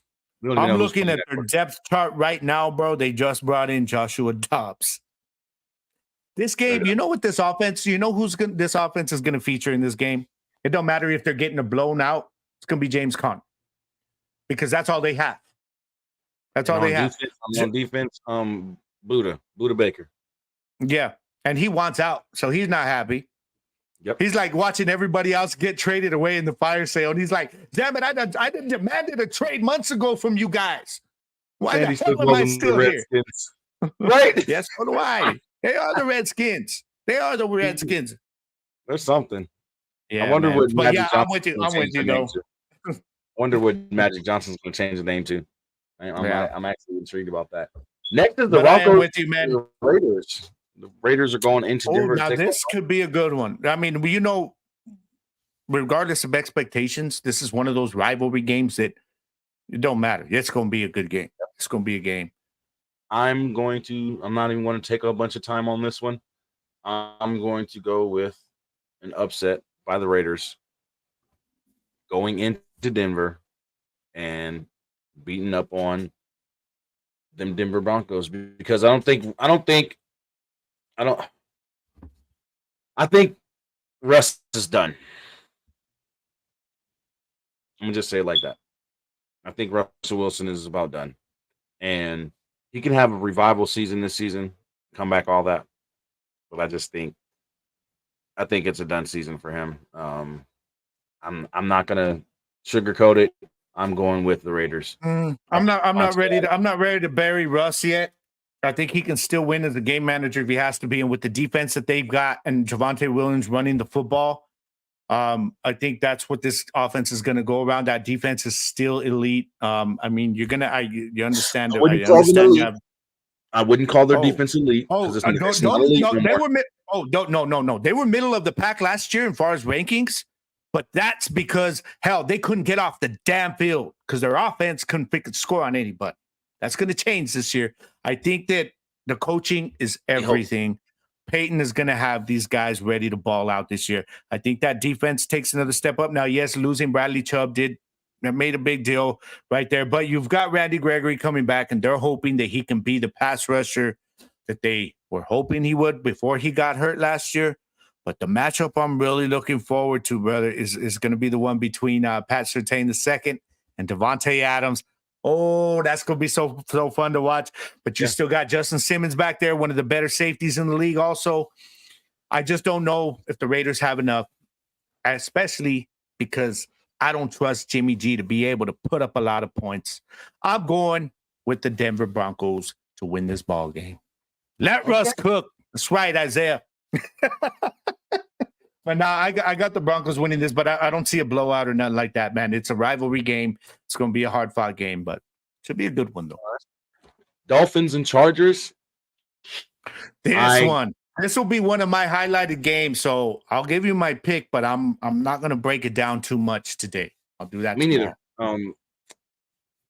I understand it is on the road in LA. It's in LA, so I understand what the LA Chargers are bringing to the table this season. I understand they have a whole new offensive coordinator. They've got healthy starting wide receivers. They've got a healthy defense. They got a healthy offense. Justin Herbert's great, all that good stuff. But I can't count out the fact that before Tua Tagovailoa got hurt last season, Miami was the number one offense in the league. Number one in the league. He won't do it again. You got Tyreek Hill. Did you see the number? Okay. Yes, the numbers he was putting up last year. The numbers he was putting up last year, though, he never realistically ever in his college career or anything showed that ability till they brought these dudes in. So because he didn't have that. You're asking a lot of him to repeat what he was doing last year, which was record-setting pace. You're asking a lot of this dude. Without a run game, there's no run game there. That's on them. That's on them. Okay. I'm just saying. I'm not saying he's going to have a bad year, but you're asking a lot of Tua to match the pace he was on last year. Yes, it is. No, it's not fair to the guy. It's not fair to the guy. Do what you did last year and just stay healthy. Because there's no guarantee that he can do that. 2 concussions last year. There's no guarantee that he's going to stay healthy this year. I don't trust him to stay healthy, to be honest. But the year before, do he have any issues with injuries? No, but did he look the way he did last year? No, he was getting there. Oh, he was getting there. What he was doing with Jalen Waddle by himself, without Tyreek, and then when Tyreek came in, Now you just took this man to a whole nother level. Tyreek Hill did that, yes. But when he was already starting to develop with Jalen Waddle and getting better, you cannot deny that, man. You cannot deny you're that. telling me they're going to go on the road and they're going to beat the Chargers, who, by the way, have Justin Herbert, Keenan Allen healthy, Mike Williams healthy. Oh, and by the way, Mike Williams healthy. That's funny. Mike Williams gets poked and he's back on the injury. That's if you can catch him. That's if you can catch him. But when you tackle this man, what waiting to happen? Oh, come on. So you're telling me he's not going to be there for week 1 for this game? No, he's going to be there for week 1. But what I'm saying is Mike Williams gets tackled and he's injured. So you're saying he's going to get hurt during the game because you're saying he's not going to be a factor in this game because he ain't going to be in the game. Johnson will be more of a factor than Michael Williams will be. Oh, you better hope not, because that means they're in the red zone a lot, because he's going to be their red zone target right there. Quentin Johnson is a freak of nature. Okay. So by the way, you just gave me another weapon to use against that Miami secondary, which is going to be non-existent this year because Xavier Howard, what did he do last year? Oh, he took a step back. So they're like, well, let's bring in Ramsey. What did Ramsey do? Oh, by the way, I'm out till December because I'm hurt. They don't have the defense to keep up with this. Oh, but let's look at the Chargers defense. Everybody's coming back healthy. Khalil Mack coming back healthy. Oh, by the way, Joey Bosa, who didn't play last season, he's coming back for this game fully healthy. You got Asante Samuel Jr. coming out. You got the best safety in the game, Derwin James, healthy. All these guys injured last year. Miami's in trouble. They're on the road. I got the Chargers winning this game. Justin Herbert, my dude, help me out, baby. I got you in fantasy. We're going to win this shit this year. All right. you got the Chargers. I got the Fins. Yeah, man. Yeah, it's gonna be. But that's one of my premier games, man. So y'all want to see me? I'll break that down a little more. Be sure to catch my live stream tomorrow night, man. So most definitely check out the Gridiron Nation podcast tomorrow night, 6:30. JC Jackson, yes, Isaiah. I can't believe I forgot JC Jackson. Yeah, Mountain Standard Time, 6:30 p.m. tomorrow, Mountain Standard Time. Catch Gridiron Nation with Double G, Gabe Garcia. And if you ain't there, I don't know what to tell you. Man, it's Sunday night. It's Sunday night. Y'all ain't got nothing else going on. All right. At all. It's just college football on. It ain't no NFL on tomorrow. So no excuse. Next week, that's it. The Schmeagles of Philadelphia and the Patriots.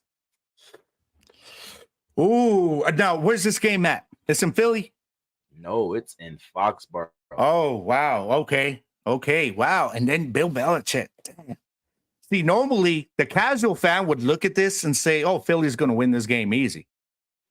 But we're not casual fans, dog. Like, you know what I'm saying? You taking the Pats too? I'm feeling mac and cheese. I'm going to be honest. I want to take the Pats, but I can't. I mean, with an upset. I think they keep it close, but I got Philly winning this game. I think it's going to be a close game. I just think Philly's going to have a little too much. So, Sandy, you cannot sleep on Bill Belichick, even though he has not won a Super Bowl or been that successful without Tom Brady there. I get all that. He knew what was going to happen with Tom Brady leaving. There was going to be a whole reshifting and a reworking of the roster and everything going on in New England. There wasn't going to be no more dynasty like there was. He knew he had to be put in a rebuilding stage, and he's taken this rebuilding process and he's done a hell of a job with it because he still has a top 10, top 15 defense. He still has a top 15, top 20, if not a top 12 to top 20 offense, and getting better. He just added Super Bowl champion Juju Smith-Schuster, who has upped his game over the last few seasons. They added a red zone back too to their little running back room with Ezekiel Elliott. He may not be the old Zeke, but you get him in the red zone and he's a problem. Oh no! So I feel you. Slimmer. Zeke done got slimmer. They said he got a little bit quicker. They say he got a little bit stronger from Yeah, but sitting down and he's putting on more still not gonna muscle. he's still not gonna keep. Ramondre's still gonna get the bulk of the carries Yeah. there, though. He's But the what I'm feature back. saying is we might see a different Zeke. We might Yeah, see yeah. somewhat of the Zeke of old come back for New Mhm. England this season. So, he's got a fresh start, and got a fresh haircut, fresh start, fresh team. He's back to the Ohio State number where you could not stop this man, so I'm comfortable with picking Philly to actually lose this game. Okay.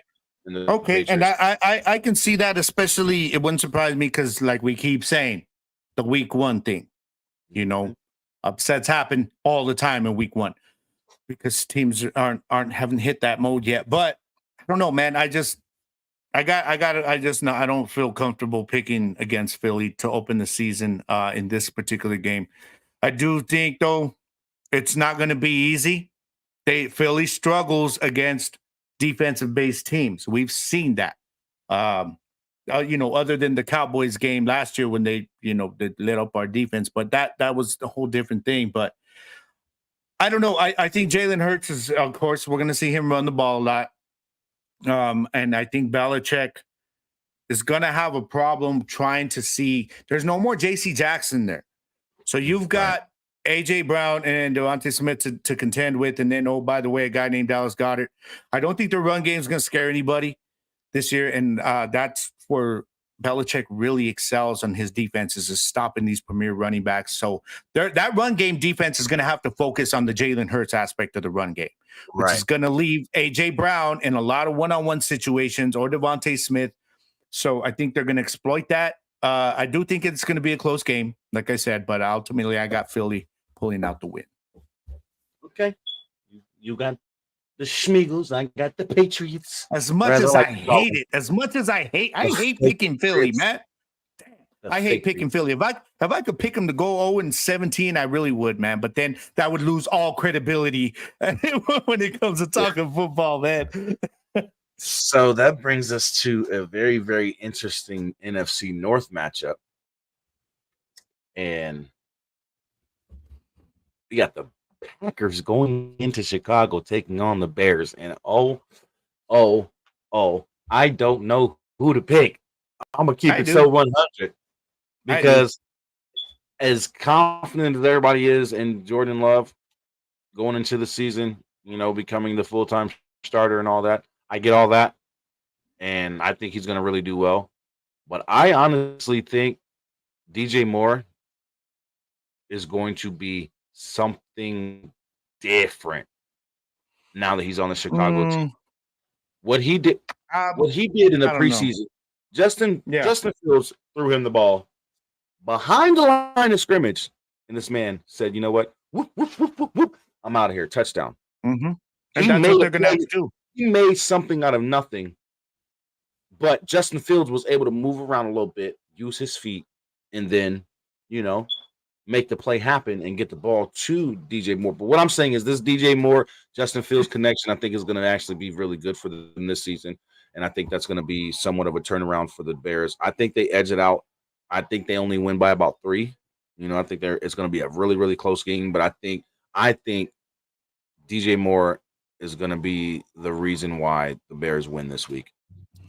Well, my issue is Justin Fields. I love what he does with his feet, but there's a reason that the second half of the season they had to resort to him using his feet so much, is because he was having trouble developing on the field as a passer.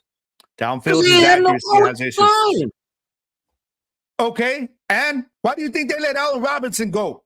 They don't know how to use the receivers there, and you don't have a quarterback that is developed enough yet to learn how to use it. Now, I could be wrong because I like DJ Moore. I really do. I like what the dude does. He's explosive. But you're not going to win games that week in and week out by throwing that little behind the line of scrimmage type and asking him to do it all. You can't.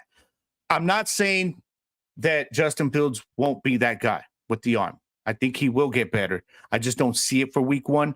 I'm going to go ahead and go with the Packers in this game. And to me, it's not going to be about Jordan Love. I think he'll make the plays with Christian Watson and Dobbs there when he has to. But I think they're going to lean heavily on their two-headed running back for this game. I think Aaron Jones is going to go off. I could see the dude. I mean, he's he's that guy that once he gets to that first line, man, like he is dangerous and he can take one to the house. And AJ Dillon as well. Yeah, AJ Dillon too. So I'm with you in terms of a close game, but I think if I'm looking at the two quarterbacks and when you have a close game like this and you've got two good teams that can run the ball, two teams that can run really well, I think it comes down to the quarterbacks not making mistakes. And I know Jordan Love, I know we haven't seen much of him on the field, but he's been back there learning from one of the best. He knows the system already. He's very familiar with the system. I trust him more than Fields, not to make a mistake. But it's going to be a close game, and I think like I said, it's going to come down to Aaron Jones and AJ Dillon for me. Whoa, are you dropping mics? I was a mic drop. Mic drop moment right there. No, but speaking of, I think Justin Fields will be less nervous. I think Jordan Love is going to be a hell of a lot more nervous, and that's why I'm picking Justin Fields. And the only reason being is because Justin Fields was just thrown in the damn fire. Yeah, he was thrown to the wolves. Usually, the quarterbacks that just get thrown to the wolves end up being and they actually succeed. Those end up being the better quarterbacks in the long run. Well, I think that's why. Jordan I think that's why the. Oh, my bad. I think no, it's cool. That's why Jordan's coming in with the silver spoon. Yeah, you got to sit back, and I think that's why I'm heavily. That's why I think they're going to lean heavily on their two running backs in this game, because Matt LaFleur is not going to make Jordan Love go out there and throw for 300 yards in the first game. In his first game, he's not. He's going to get him comfortable. I guarantee you're going to see from the Packers either a lot of running or a lot of short dump routes to start the game. They're going to try and get him into a flow. Now, it's all going to depend on how that Bears defense plays as well, because they've had a lot of trouble stopping the run over the years, which is why I'm picking the run game to win it for the Packers, because that Bears run defense has been really bad. And now they ain't got no more Roquan Smith there either. So it's gonna be interesting. We'll see, though. Well, definitely. We'll see. Next game, we got the Rams and Seahawks. I'm gonna try and get through this quick. Yeah, this is a no-brainer for me, especially because we don't know if Cooper Kupp's gonna be there. I was just gonna say we don't know what's going on with Cooper. We don't know what's going on fully with Aaron Donald. I know he's coming back, but we don't know how healthy he is. A lot of players can sit there and say they're 100%, and then 2 weeks into the season they're injured again. But I'm definitely gonna take Geno Smith and the Seahawks. I just think that they're gonna. I think they win big. I think this. I don't think this is a close one at all. I don't think this is close. I think Sean McVay is a great coach and all, but the team. No Jalen Ramsey, man. No Jalen Ramsey. Who's gonna hold down DK? Right. You know what I'm saying? Yeah. Oh, and Tyler Lockett, by the way. Come on. Yeah. Geno's throwing for 300 plus in this game. Mark my words. And the running back is getting over 100 yards. I'm just saying. Yeah. That's what I feel. Then you got our game. Oh, yeah. I think Cowboys, we both know how we're picking this game. Yes, Cowboys going in at MetLife Stadium, taking on the Giants. Now, I'm not going to sit here and say it's going to be a blowout. No, it's not going to be an easy game. Not going to be an easy game. Giants have gotten better over this postseason. Not postseason, during this offseason. They have gotten better. They've made some trades, some signings, things of that nature. That's going to make them a better team. But at the end of the day, so have we. We had the best offseason of any team in the NFL both sides of the ball. Yes. The Dallas Cowboys have had the best offseason of any team. We addressed many positions that needed to be addressed, as well as we drafted well as we did. We drafted very, very well. So I'm taking Dallas 10 points or more to win. Yeah. Now I'm with you. I'm taking Dallas, and this is one of those games I will be breaking down tomorrow. So y'all want to hear my breakdown of it, go a little more in depth, check me out tomorrow. But I will say this. I expect it, like you said, not to be easy. Could be closer than a lot of people think. But if the Giants allow Dak Prescott and these weapons to start breaking away early, it could get ugly. Yeah. It could get ugly because the Giants do not have an offense built for shootouts. They do not. Nope. We, on the other hand, do. We have that kind of offense. So the Giants' defense and their defensive game plan, which I'm not going to put it past Wink Martindale to put a good game plan together to keep Dak Prescott and the offense off the field and control the time. But if they cannot move the ball on us and run the ball and grind that clock and keep it close, keep our offense off the field, and Dak Prescott, that offense gets rolling, it's going to be ugly, and it could be a really, really ugly game. But I'm with you. It's division. I expect the Giants to bring it this game.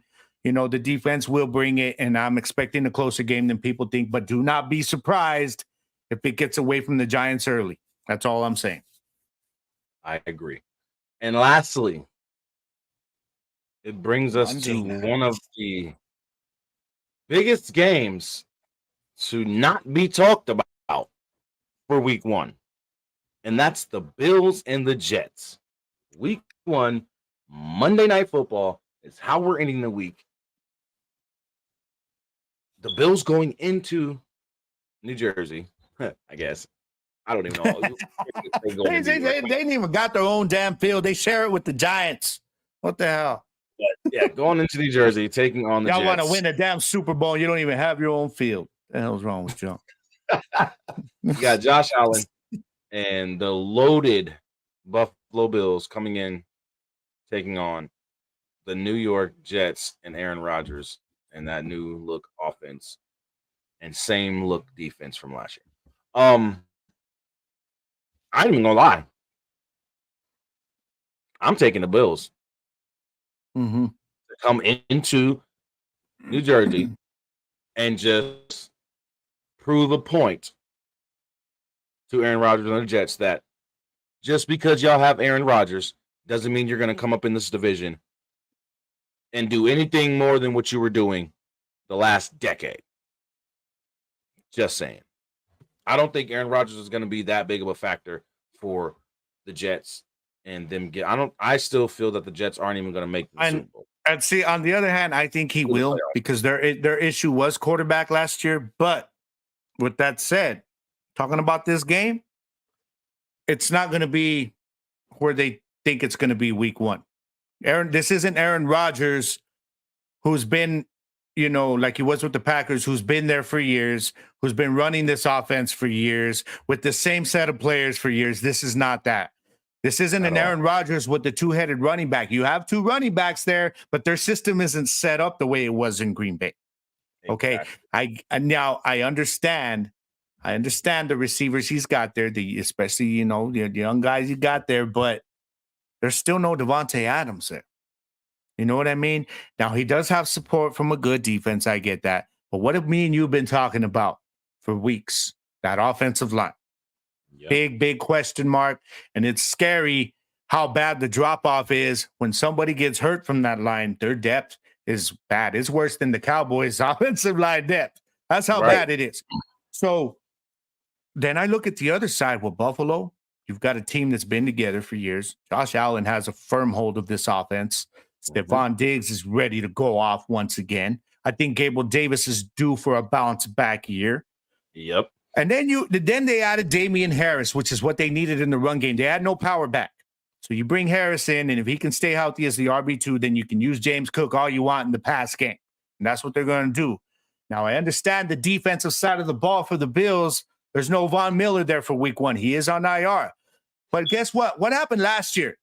They were still the top defense when the season ended. Overall, they were statistically the top defense in football without Von Miller most of the year and without that 2-headed safety they have back there with Micah Hyde and Poyer, one of the best safety duos in football. Those guys are going to be back for this game. So they're going to test Rodgers a lot. They love to ball hawk, especially Poyer, Micah Hyde too. I don't see that defense slipping in this game, man, even with Aaron Rodgers there. I'm with you. I got the Bills winning this game, man. I think that defense is going to ball out.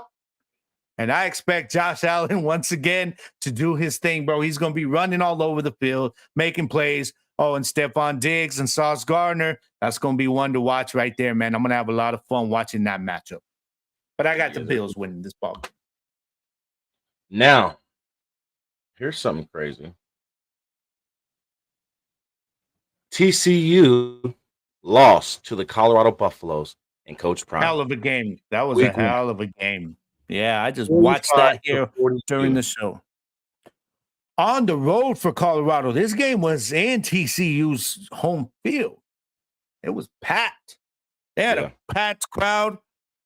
I got to show love to Prime and what he did with this program.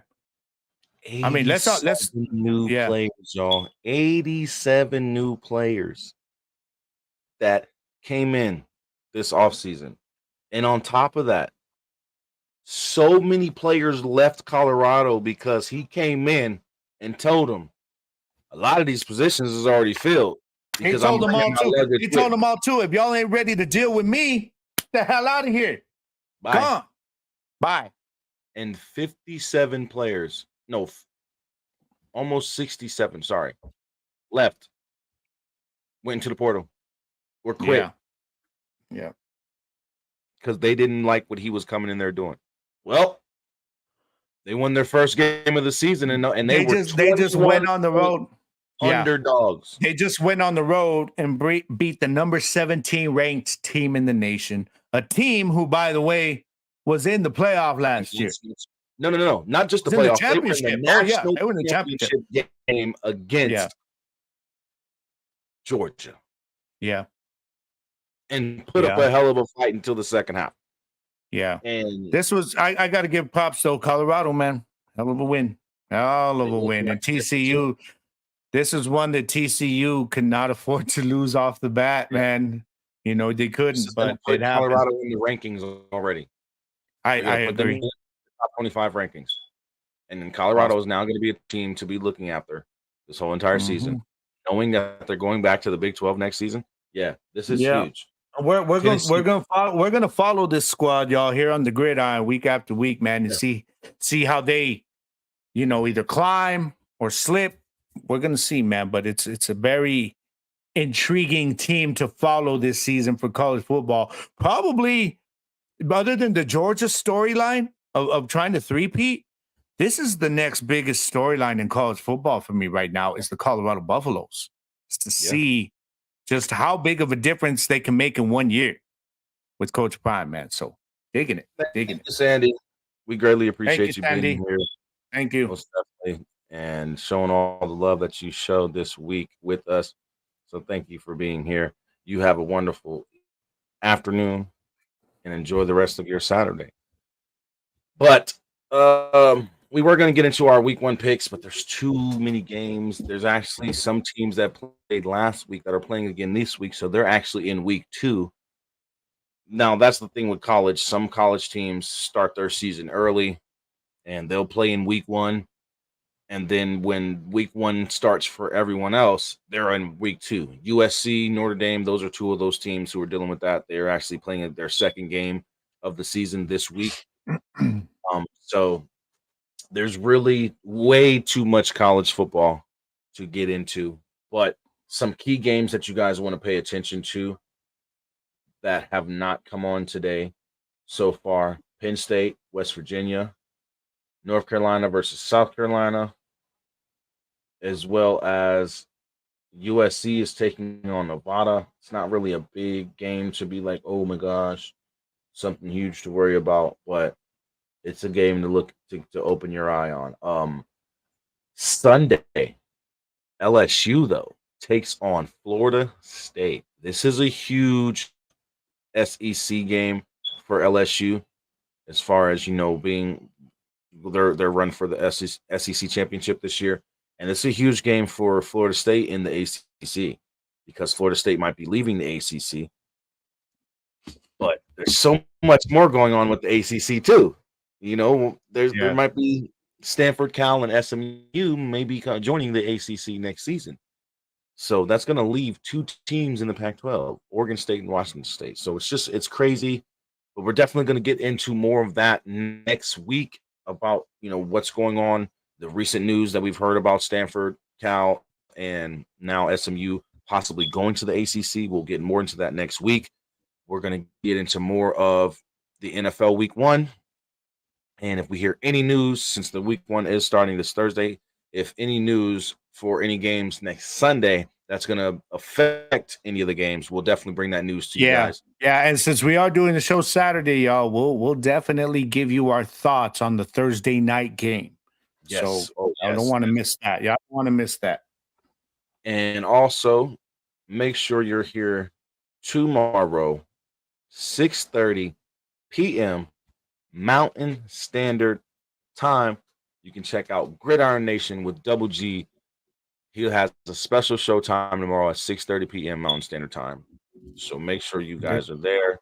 You go follow. I'll be down I got 3 games tomorrow for NFL Week 1, y'all, that I'll be breaking down, going a little bit in depth, giving my predictions on them. I gave them today, but I'll be kind of giving you a little more why tomorrow.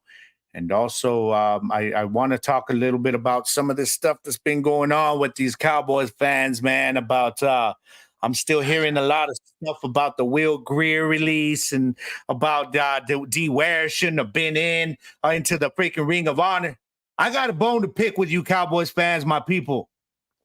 So tune in tomorrow. Y'all can give me your opinions on what I got to say. All right. And if you have any fan mail for the Gridiron Nation, there's the email address. It's gridironnationpodcast@gmail.com. Make sure you send your fan mail question. And I had a blast last week watching the show, and I didn't get to watch it when you were live, but I did go back, and I'm still like, guys, I'm watching it because like the way I'm watching it, I'm actually answering some of the questions and reacting in the comments. So I haven't got a chance to fully go through the entire episode like I wanted to, because I want to definitely hear the answers to my fan mail question and my Blue Beetle fan mail questions that I sent in last week. So make sure you guys hit up that email down there, Gridiron Nation Podcast @gmail. Send over your fan mail question, and Gabe will make sure he asks them live on the show. Yes, sir. Yes, sir. Thank you. Appreciate that, brother. I know how we get down here, man. But like I said, next week we got a lot of college football to talk about. We got more NFL football, of course, to talk about. We'll be recapping and giving you our thoughts on the Detroit Lions and Kansas City Chiefs Thursday night game. And then we'll be breaking down, Saturday football again. We'll be giving, really, like I said, going in more into depth into our college picks and who we think is going to be looking good by week 10 of the season. Because week 10 of the season, you start looking at conference championships and who's in the running and all that stuff. So we're going to really start getting more in depth. Like you said, we'll be sticking with these Colorado Buffaloes every week and seeing where they're matching up and where they're looking at or how they're looking. Throughout the season, because this is a huge deal. Colorado has been a team that's been looking to get back to some type of glory, and now just with Coach Prime coming there in the offseason, they've had more hype and more talk about their team since. I don't know. It's been that long. So it's good to hear Colorado's name back in the conversation. It's good to see that them going back to the Big 12 as well next season. I'm very excited for that. But I wish Nebraska would be going back to the Big 12. But that's another story for another time, another place. But again, next week, make sure you guys tune in to the Gridiron Podcast Show. We have a lot to talk about next week. Yes. One is finally starting for both the NFL and the NCAA. So it's football's here, man. And in between now and then, whatever news comes out, especially regarding the XFL, USFL, any kind of news that comes out, y'all can bank on it that we're going to be talking about it if it's worth talking about. All right. So yes, sir. It's an FYI. So make sure y'all are here next week. Next Saturday, we will be back like cook crack, baby. It's your boy Double G, and I'm Jersey the King. This is the Gridiron Podcast Show. Thank you all for being here. I love y'all. I couldn't do this without y'all. And be water, my friends. Y'all already know. Just take everything in stride and adapt, baby. And Gabe, we go be here. Thank you, brother. Thank you for joining the show. Thank you for being a co-host, man. You're making Thank this you, show man. I better. appreciate you, bro. I appreciate you and all your people, that I see in the comments every week, man. Everybody's kind of taking me in, accepting me as part of your show. Most and definitely, it's man. fun, man. And I love it, brother. So I appreciate you, man. Thank you. Oh, man. Thank you. And again, we want to thank all you guys watching live on YouTube and on Facebook. Thank you for the support. Thank you for the love that you showed to the Gridiron Podcast. And we will see you guys next Saturday for another banging show. Until then, Yeah. Double G, Jersey the King, we out of here.